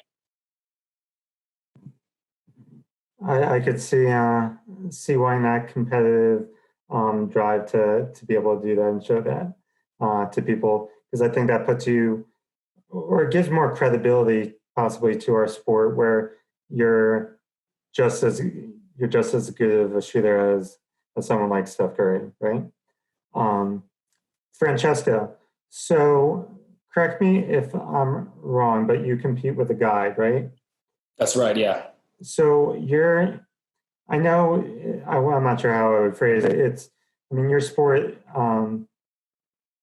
you personally need a guide to compete in the events and everything, correct? Yeah. Can you tell us kind of what your preparation is like? How do you pick the guide you compete with, and as you get better in your sport, does that guide go up with you, or I'm sure, I don't know, does it get to where you're like, sorry, you're not as fast as me, I need someone who's quicker and more competitive with me? What's that process like? Right. So I categorize my events into two categories. One that I really need to do a good time, and the other one where it's more just for fun, and that sort of coincides with my role with Achilles. But for the competitive ones, yeah, it gets harder the faster of an athlete you are, because obviously you need your guide to be able to do your pace plus a little bit more, because it's mentally taxing on them to have the brain power to do their own race plus worry about someone else. So you ideally want someone 3 to 5% faster than you are in all three disciplines when it comes to triathlon, because that's just it's hard, definitely, the higher you get. But also it's cool because at a lot of these pro races, you meet these athletes doing regular able-bodied pro events, and some of them see us race and figure out or decide, hey, I want to give that a shot. So a few of my guides have actually come from pro races, seeing the Paradivision race alongside them or after them, and expressing interest in doing that. That's awesome. That makes it a little bit more, I think that's makes things probably easier. That way, that they've been competing on a similar level. I'll bring this up to you too, to start, Francesco, is this kind of the question on inclusion and inclusivity, do you think, how beneficial do you think it is for it to help teach people without disabilities about the sports that you guys compete in? Do you think that's a pretty big positive of people who might not have a disability to get the opportunity to either run alongside you or cycle with you, or compete with you? Is that how beneficial do you?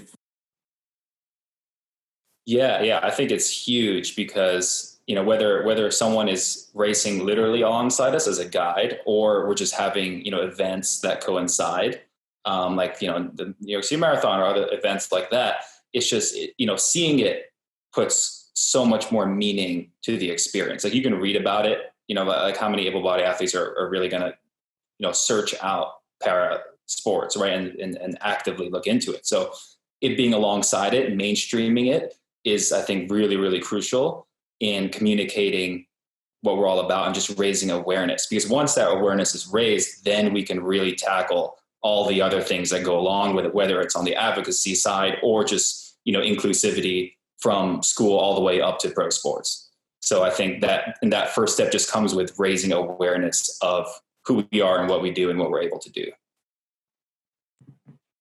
Definitely, I agree. Nikki, do you have anything to kind of add about the inclusivity factor of things and what it teaches people? Yeah, I think it teaches people to be more open-minded and a greater appreciation for the sport, because you don't know if you even like it until you try it, right? And then you appreciate it because you see how hard it is. You begin to understand what the athletes put in to maintain being at the top or to be at the top. And through inclusivity, you grow it. So because you taught one person, that one person might be bringing it to a school district that they work at or a company that they work at, and it just continues to grow until hopefully one day everybody's doing everything in the capacity that they can and they're not looked at any differently. For sure. Yeah, I agree with you. Steve, do you have anything that hasn't been said? Oh, I mean, I thought those were two perfect answers. The only thing I'll add is, adaptive sports provides people the lens to see what people can do, not what they can't do. And when we talk about creating an inclusive environment or an inclusive community, you're really taught to see each person as a person or a human first, not someone with a disability first and foremost. And adaptive sports shines the light on the capabilities of each and every person. And it's definitely a tool in which we can create a more inclusive society. Definitely. So another thing that I think that gets brought up during the talk about inclusivity is, I think correct me if I'm wrong, but I think the media and the US sees adaptive sport oftentimes as an inspirational story rather than athletes competing at the highest levels, right? So people often, I don't think, see or know how much you guys put into competing at that sport, at your individual sport, at that highest level. And it's just it's the same amount of work as an able-bodied athlete. Do you feel like the perception is changing at all, or how can we drive that change, I guess, more effectively? Steve, do you have anything about that? Yeah. Well, I think the perception of adaptive sports are changing. I think that I can just note for myself, creating or competing in each Paralympics since 2008, the awareness, the media is being used more for creating opportunities rather than showing people in a quote unquote inspiring light. Just because I have a disability and I can play basketball, that's no reason for me to be inspiring. It's more about focusing on me being an athlete first and not letting my disability hold me back from the things that I want to accomplish. I don't ever highlight the fact that it's great that I'm just out there because, oh my God, it's great that he's in a wheelchair and he's trying. It's more about focusing on the things that I can accomplish as a human, as an athlete, first and foremost, regardless of my differences physically. And I think that perception is definitely changing. But I think that all of us can agree that it's not where we want it to be. But it's all about kind of creating small victories each and every day, each and every month, each and every quad for the Paralympics, to just increase the awareness and create as many opportunities for people with disabilities as humanly possible. Nikki, what about you? I think the perception is changing. What I've noticed is the more that big companies and corporations buy into, and not even buy, that they know that it's not about the disability, but it's about the athlete, and then take the athlete on with sponsorships and promotions, the more that society changes. So I feel like now is the most that I've ever seen so many contract deals go out, and just even my own teammate being an Adidas athlete, that for me, that's huge. So with that, it's okay, if the big companies are adding value to the athlete because they don't see them as a disabled athlete, but an athlete, and adding value to their hard work and their efforts to get to where they are, then me as a consumer, as a lover of sports, I'm going to look at the athlete differently, because now it's well, wait a minute, I love this brand and they have all these great athletes, they must think it's not inspirational that this athlete's working their tail off. You know what I mean? That's what's making me want to get out there to be better. So I feel just like Steve said, we still have a long way to go, But the more that big corporations see us and accept us and promote us just like our counterparts, or, you know, other Olympians, the better it'll be in the long run. Awesome, thank you. I agree there. Francesco, did you have anything else to add? Yeah, I mean, I totally agree. I think the biggest thing is just raising awareness so people are, you know, can that can lead to all those other things. And I completely agree about the sponsorships, because I can tell you a lot of people I know, like I can tell them, yeah, I won gold at this event, or, you know, like other accomplishments. And they're just like, okay, cool, whatever.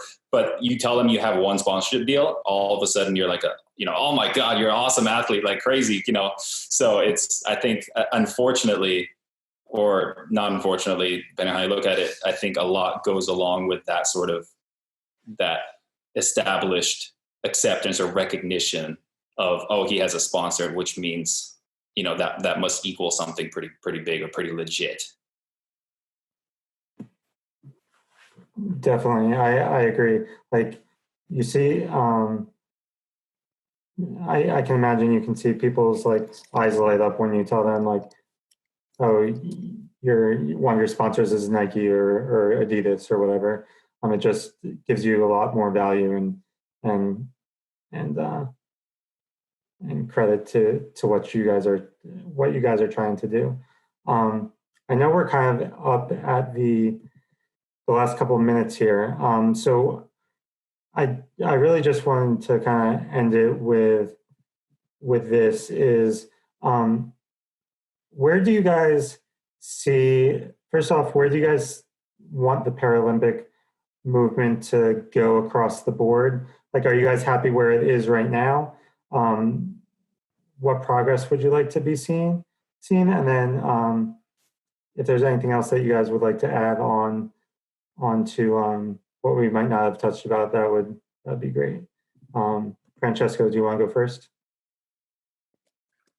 Yeah, awesome. So I like how the para world is being integrated with the non-para world. I think that adds legitimacy, whether it's from a sponsorship perspective or, you know, USOPC. I think the Tokyo Paralympics, Olympics, there's so much coverage within Japan, because I'm half Japanese, and like people are talking more about the Paralympics than they are Olympics. It's definitely getting there. And I think it's just a really cool thing to see the Paralympic world being raised up to that level. Sorry, just a question for everyone. Did everyone hear that? Or with Francesco's... Did I cut off? Yeah, you cut off a little bit. Could you just repeat what you just said? Yeah, the whole thing? Yeah, please, that'd be great. Sure. I think it's awesome. Can you? I'm sorry, I forgot. No problem. So, where do you see the Paralympic movement going? Are you happy with where things are, the adaptive and Paralympic movement, and where would you like to see where? Yeah, so I think in recent years and this year leading up to Tokyo, the Paralympic world, it's becoming more and more integrated with the Olympic world, which is awesome. Whether you have the USOPC, you know, integrating, and I'm half Japanese, so in Tokyo and Japan, they're talking more about the Paralympics, honestly, than they are about the Olympics, because they're just so excited about, you know, all the different categories in the power world, and that's something that we really haven't seen, I think. So I think the trajectory is going really well, and just continuing on that is awesome. Definitely. Nikki? I love how we're getting more coverage. Just the other day, like, our game was on primetime, like, hours. It was like 7, and they were playing our gold medal match. I was like, oh my God, like, what? So I wanted to see it continue in that light. I want us to be given the same opportunities that the Olympics are given. If you're giving the Olympics 36 million hours, I want the Paralympics to have 36 million hours, you know? I just want us to be looked at equally and be given the same opportunity. I understand that some things might look a little different because we are different, you know? But at the same extent, I just want equality. Just continue on the path that we're on to equality. That's it. think that's a good way to summarize it up. Definitely equality, I think, is what we're all striving for sure. Steve, anything else?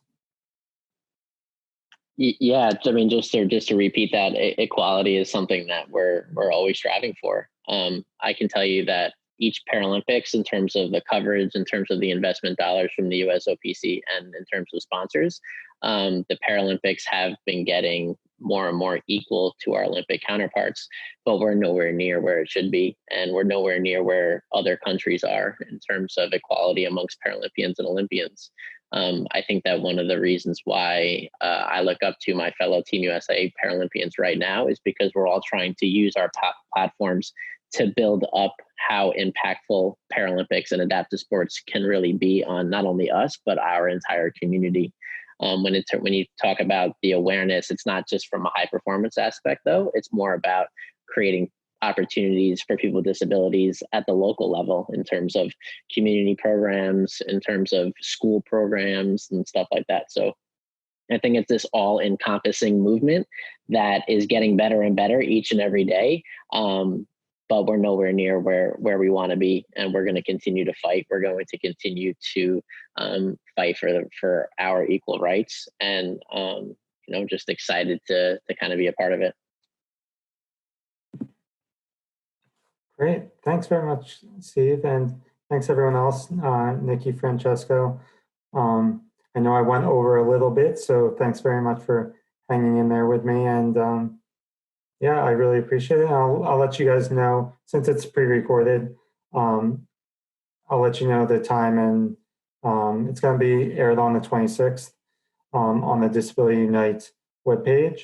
Once I get a final time period, I'll let you guys know. I think we hit on a lot of great topics, and I feel like we could just keep on talking forever and ever. But yeah, thank you very much for everyone's time. Thank you, Paul. Thank you for having me. Thanks, Polly. You got it, Nice to meet you guys. You too. Take care. Bye. Bye. See you.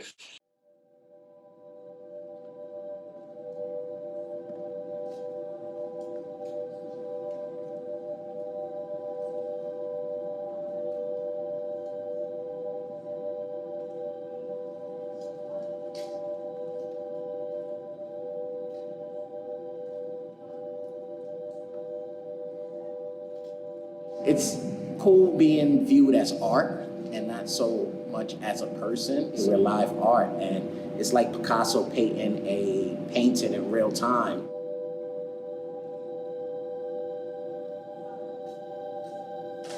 Here I feel free to express myself and be creative.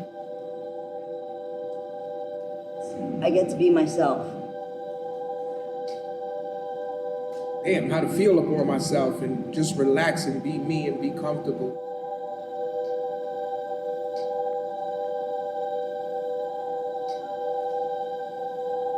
There's a sense of like group virtuosity happening organically. Giving people the opportunity to do something that they never thought they could do is so empowering.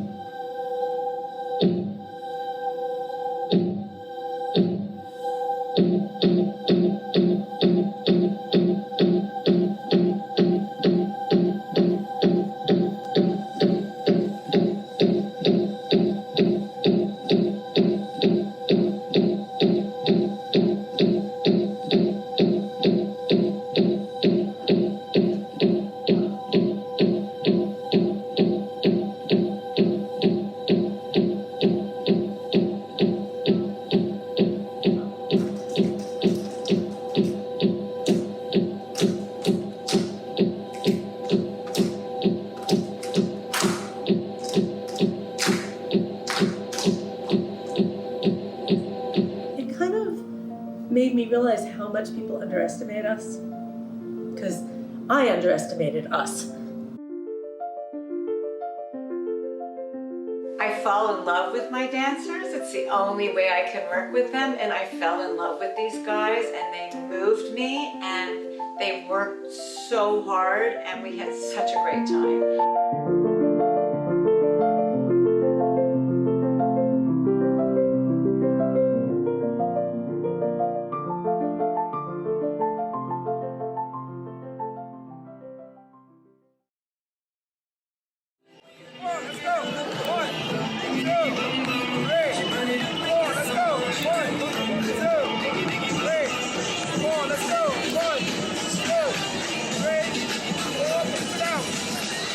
Hello, everybody. My name is Heidi Latsky. I go by the pronoun she, her, hers. I'm a white woman in my 60s with blonde, curlyish hair. I am wearing a striped t-shirt. What you just saw was an excerpt from our film, We Are Right Here, which was created. It's a documentary that was created about our program for people with spinal cord injuries that was supported by the Craig H. Nielsen Foundation. That film is, it's a short film. It's about 60 minutes long. And I have with me today some people who did participate in different ways, as well as some of my company members. Right after this panel, I know that in the next section, which is the performance platform, we will be showing our film Solo Flight, which is a new film that was developed during the lockdown, which we're very excited about. And today we're just going to talk about what the company is doing, what we have been doing, what our impact has been globally, and then what we're planning to do. And I can start with one of our biggest programs is On Display Global. And yesterday we did the very first virtual sculpture court or on display with people from all over the world participating. It is our social justice initiative on the UN's International Day of Persons with Disabilities every December 3rd. And we've been doing this since 2015, where we only had 2 sites. And now last year we had 78 sites, like in countries all over the world, like China, Indonesia, Israel, Korea, all throughout all the Americas. And this year, hopefully we'll be able to do it with 100 sites, even if we do it remotely. So that said, the panelists are going to introduce themselves, and then we're going to have a discussion. Tiff? Hi, my name is Tiffany Gargle. I am a female, a Hispanic female, in my mid-30s. I have long brown hair, and I'm wearing a blue and green striped shirt. I go by the pronoun she, her, hers. And I've been a dancer with Heidi Latsky for about 5-6 years. And it's kind of great to see where the company is now from when I first started a few years back, from me just learning a few minutes of a solo to now being a part of On Display Global, to being a part of a hologram that we're working on. There's so many new things that the company's been doing, and it's really cool and interesting to be a part of it and to have a voice and to collaborate and work with all of that to show it out to the world. Great. Hi, I'm Louisa. She, her, hers. I am a white woman in her 30s. I have reddish brown hair and I'm wearing a white lacy t-shirt. I am the social media coordinator for Heidi Latsky Dance and also a company member. I started actually as an intern in 2015. When she was starting On Display. So it was really exciting to kind of be part of it from the beginning. And now to get to do the social media part and perform in it. It's really great to be able to kind of bridge those worlds and connect with people in those ways. Nancy? My name is Nancy. I identify as a she, her. I'm light-skinned, Caucasian. medium, light brown hair, and early 60s. My spinal cord injury is a C5-6, quadriplegic, incomplete. And I participated in the Heidi Latsky dance program because I felt I needed an outlet that would allow me the freedom to have rhythm, to be able to move in a way in which the spinal cord injury has hindered me from doing so.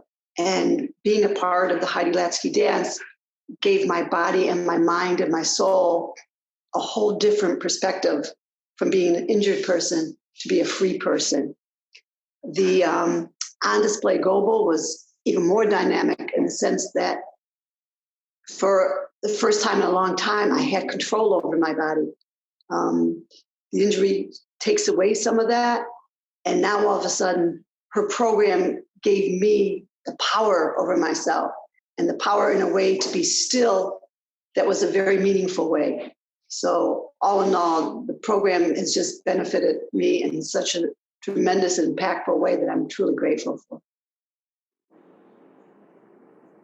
Hi, I'm Peter. I am a mixed race man in his 30s. I am half Asian, half Caucasian, and I have a scruffy beard, slightly medium long hair. I'm wearing a gray shirt with buttons down the middle. I am a dancer with the company for the last 5 years. I think it's 5 years actually yesterday for the anniversary of the ADA, which is really cool.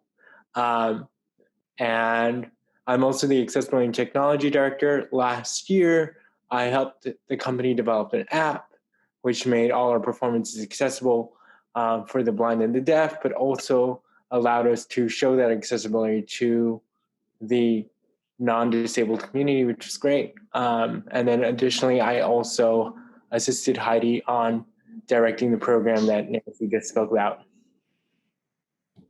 Right. Hi, I'm Quimel Arroyo. I go by Q. I'm a Latino male in his early 30s. I have glasses and a thick beard and very curly hair. I use a wheelchair, so I'm sitting in my wheelchair. I'm a paraplegic, and I just love being part of the Heidi Latsky dance family.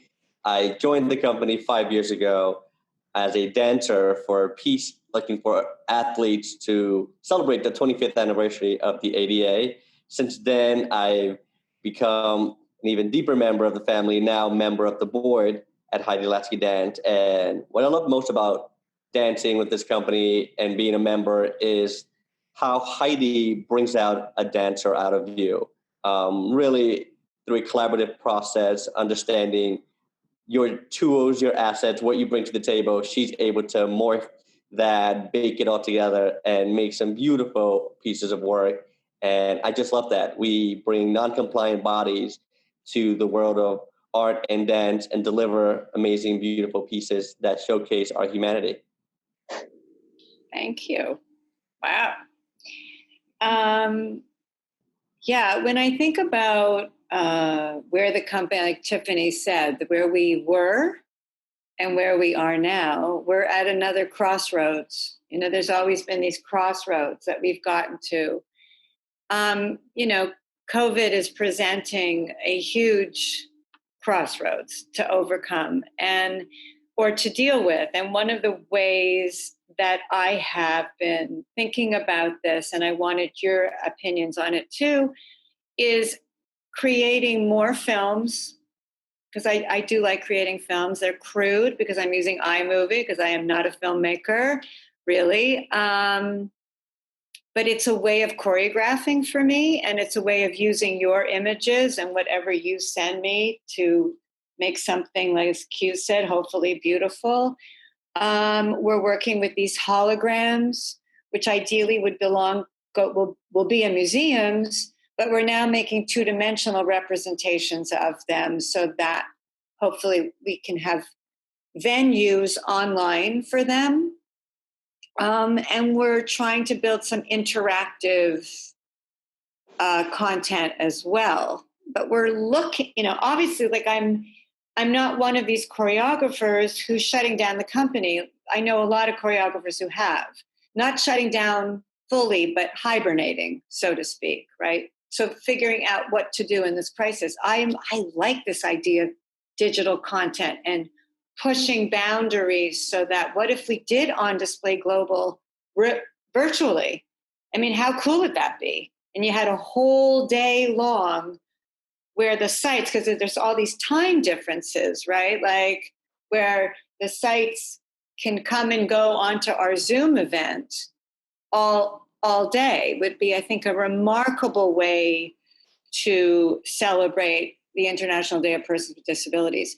So, I guess some of you have answered this already, but as Q, you and I were talking about, like, what do you see as, like, why is this company important to you? What do you see that we are have brought to the world, and where do you see us going as well? And I'll just say one more thing. I know Peter wants to say something.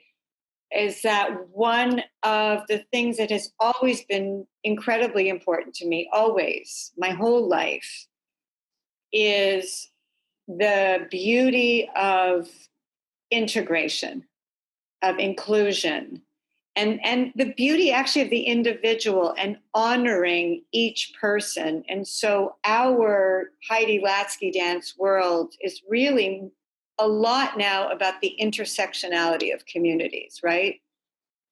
And I think that's a really important distinguishing factor, is that I'm really interested, and we have been interested as a group in having, just a lot of different communities in terms of race, ethnicity, age, disability, non-disability, but all of these cross sections. So I will stop there. I think what's really super fascinating about our company, or your company in essence, is that the ability of how we grow and how, honestly, we were already ahead of the curve. We've been working on these projects, these tech projects, before COVID. And so now it's really helpful because we're able to expand our audience, but help our audience. But when I look at my own trajectory in your company, I started in the same project as Q with the wheelchair athletes. And it was just supposed to be something for the summer.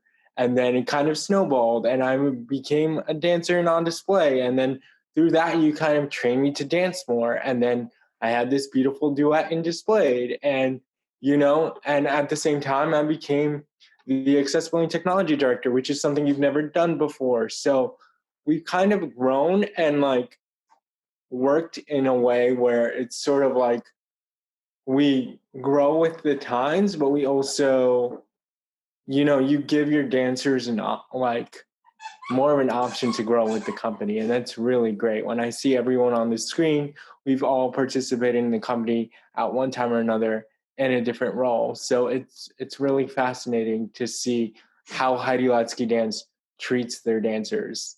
And yeah, I think what the company brings, and as someone who was a fan of the company way before I joined the company, what has always intrigued me about the company is seeing someone with a disability like myself on stage. Because as a person with cerebral palsy, I'd never seen a dancer with cerebral palsy before seeing Heidi Latsky dance.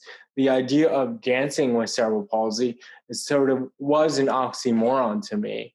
And I just didn't think it was something possible. So Heidi Latsky dance kind of opened my eyes to that possibility. Did I know that 10 years later I would be in the company? No, but it just opened my eyes to what I could do as a person with cerebral palsy, as someone in my young 20s and late teens when I first saw Heidi Latsky dance. Great. So for me, I think what's cool about these times is that we're getting deeper into the individuals. And you've seen that with some of the films that you've created recently, where people are filming themselves at home in their own space and bringing that footage together to make art, to make film, to make movies.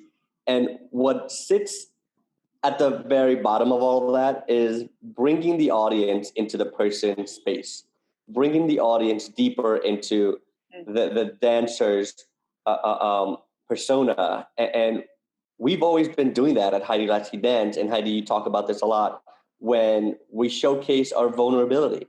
We make ourselves vulnerable with stillness. We make ourselves physically vulnerable with the virtuosity that you're always seeking and pushing out of us. And that's the beauty at Heidi Latsky dances. You know, Heidi, you found the secret sauce to a beautiful dance piece, and it's when you force together virtuosity and vulnerability. And that's what I love from our pieces, and I love when I'm watching our pieces. And now that the dance space has moved into the individual's homes, that's all been heightened because you're so much more vulnerable, because it's no longer just about you and your movement, but it's also about you and your space. And now we, the audience, get an entry into that space. Yeah. Going off of that, I think even when all this started, especially in New York, like back in March and everything kind of shut down, being the person that's on our social media, I was like immediately, okay, how can we stay connected and what are other people doing? And there's all of a sudden all these virtual classes, which is actually amazing because now, even though we're in New York, we can have class with people who are in California, or we can do an on display with people that are on the other side of the world and kind of show it in this new way.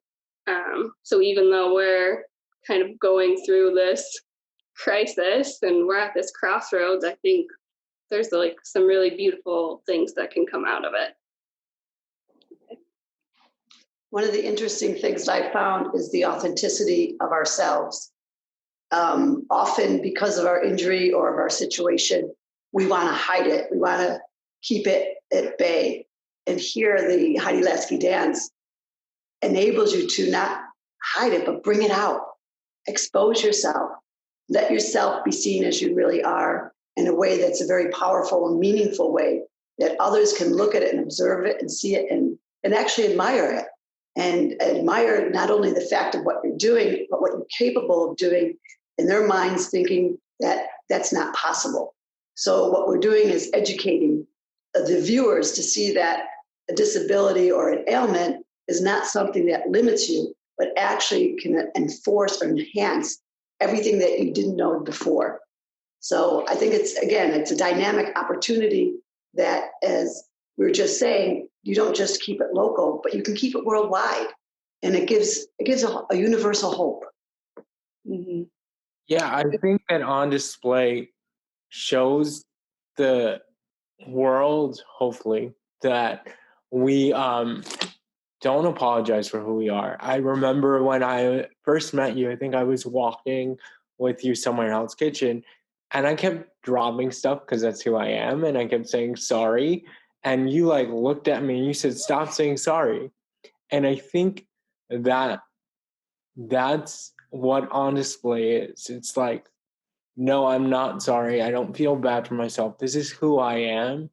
Well, even I'll interject for a second. That's beautiful sentiment. I think the beauty of on display is that it is really hard to do.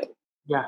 Because I don't think we think we're so hot. Do you know what I mean? I don't know anyone who is so confident that they can just be a sculptor and not be self-conscious in any way. And that's the fierceness I'm looking for and the vulnerability, because it's more like I have all these insecurities. I do.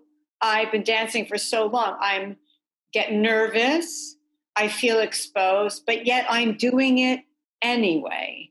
And that to me is the empowering part. And I just want to say something in case I don't remember if we said it already, but the beautiful thing about being here today on the anniversary, the 30th anniversary of the ADA, is that all this started on the 25th anniversary of the ADA when Victor Calisi asked me to do kind of like guerrilla art throughout the city during July for the celebration of the 25th anniversary.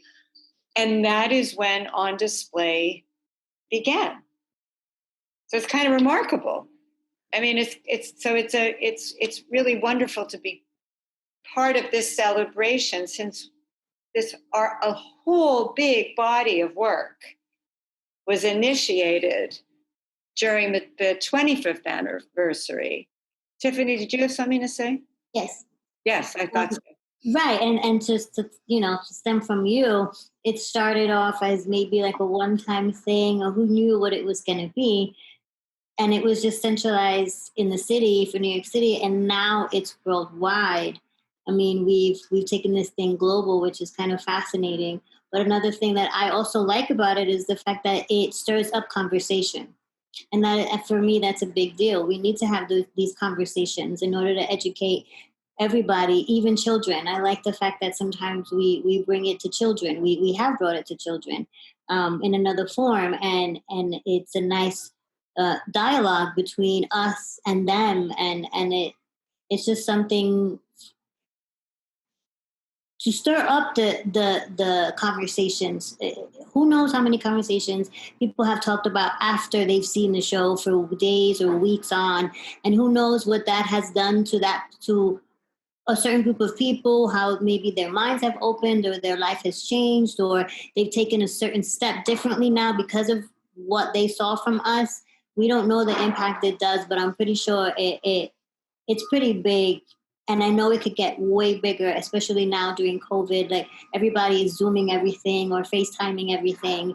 We're now literally living virtually because we don't have the choice. And On Display Global was already kind of virtual to begin with, and we're just expanding it even more, which now's the time for the conversation. And I think it is now that people are talking about it way more than before. And I think what's beautiful about your company and On Display is, unlike any other physically integrated dance company in the country right now, you are On Display allows you to take the uniqueness of the person, disabled or non-disabled, and really put that out there. And, we're not hiding behind some sort of technique or like being in unison. It's us. And that's something that I think the world has lost in like the recent years of like everyone wants to be uniform, everyone wants to fit in. And I think the beauty of On Display shows us by showing that we don't fit in, we are better or we are happier. Because I can say that when I look at my own trajectory with the company and through On Display, I can say that On Display has done so much for me in how I view myself. And I can see in the audience members, the conversations I have after the audience, how, whether I know them or not personally, how they view disability differently, because they never thought that something like that could be done. And I think they get a really good look. And I think the great thing about On Display is it encourages someone to stare. And that's not something that is ever given to us as people with disabilities or people who look different. And I think, sorry, I don't want to interrupt. I was just going to say that, like, I think that, as someone who grew up with a disability, I've always spent my entire life stared at. And I think the beauty of On Display was it gave me that power back. It said, no, you're going to stare at me, but you're going to stare at me and really look at me. You're not going to make preconceived notions about me, because you're going to stare at me and I'm going to show you who I am. I think maybe you guys don't know this, but I did a keynote yesterday where I was talking about the trajectory of my career.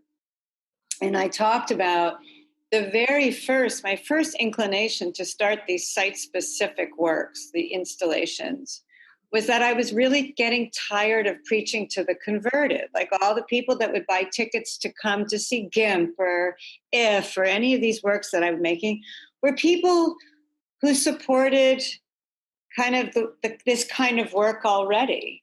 And I wanted more people to be exposed to what I saw, what I was seeing as so incredibly beautiful, like this juxtaposition of lots of different people.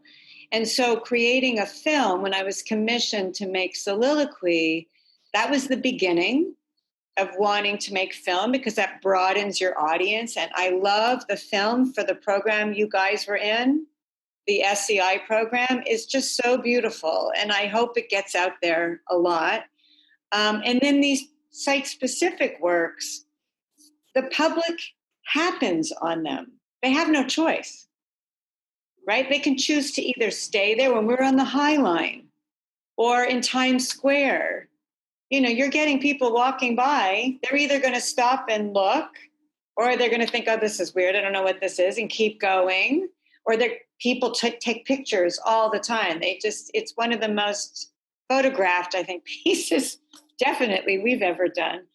But I love that it's out in the public, because you're right, Peter. It's a way for the public, the general public, if they choose to look, to experience something that they maybe never have experienced. Did you want to say something, Q? I thought you wanted to say something. Yeah, I did. I wanted to follow up on what Tiffany was talking about, and you're talking about it now too, about that experience that On Display allows the viewer.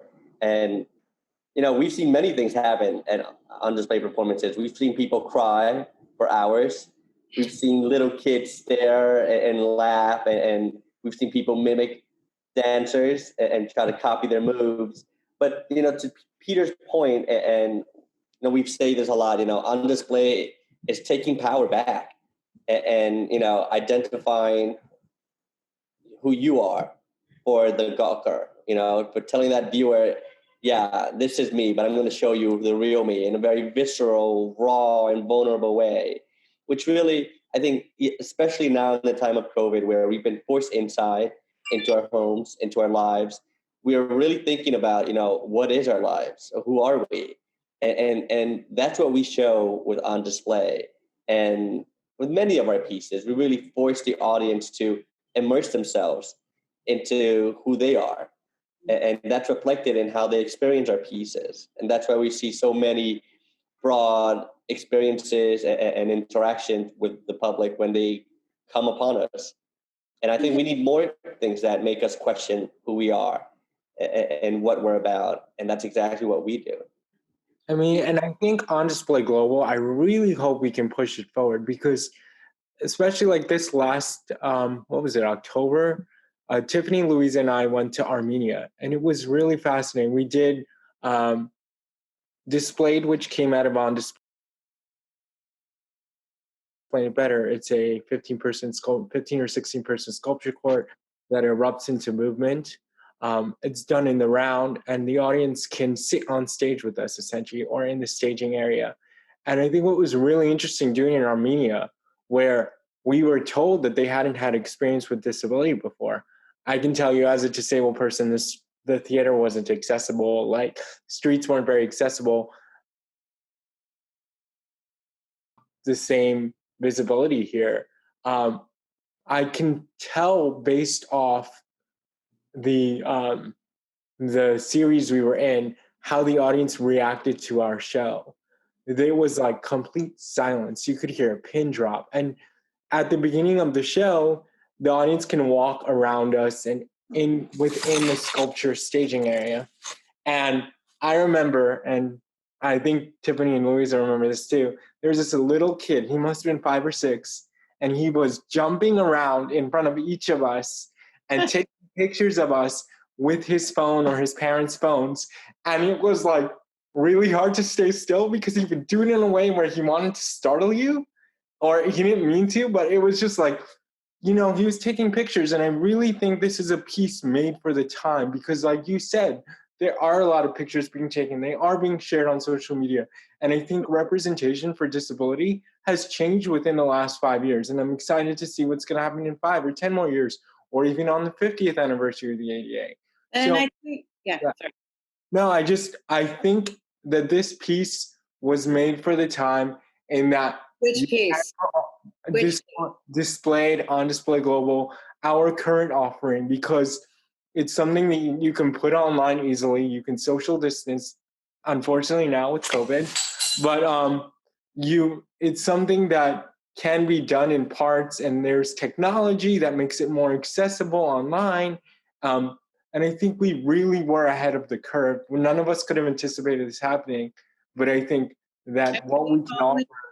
Yeah, the only thing that's sad to me is that Displayed, which the hologram was supposed to be part of, and has audio enhancement by Google. The Google's Creative Lab in Sydney, Australia, created like this whole experience with audio enhancement.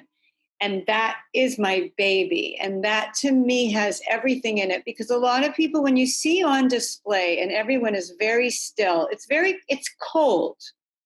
It's not a warm, emotional piece. It's cold. I think it's beautiful. And what some people don't understand is that it is an endurance. It's a feat of endurance, because it is very hard to be still and that focused with your eyes open. And then to not inhibit movement is as harder than actually letting your body go. And then to have that within displayed, which then has the opposite of all this physical, athletic movement where you're all dancing, all 17 of you, or whatever, are dancing together. And it's extremely athletic and dynamic. And then to me, that juxtaposition brings the audience so in. Sorry, I've seen the audience really become emotionally involved in displayed in a way that they're not with on display. And that's the work that's going to have to wait, because there is no way we can do that with social distancing unless all of us were wearing masks and the audience can't go through us because of all the rigor of the athleticism. And so I hope, this is my prayer for the future, is that we will be able to do displayed when the time is right, when it becomes safe to do it. I do think we can do on display. You're right, Peter. We can do that. We can do aspects, of solo flight, where your solos that you've done or material that we've all created can be performed in isolated spaces. But that's kind of my dream. And I just want to thank you, because we have to stop. This has been great. So I want to thank each and every one of you for being here. I want to thank the festival for inviting us to do this and sharing our experiences and the work that we, obviously, all of you and me, I believe in. And hopefully we will move forward without too much of a glitch. But that, it's a very uncertain future for everyone.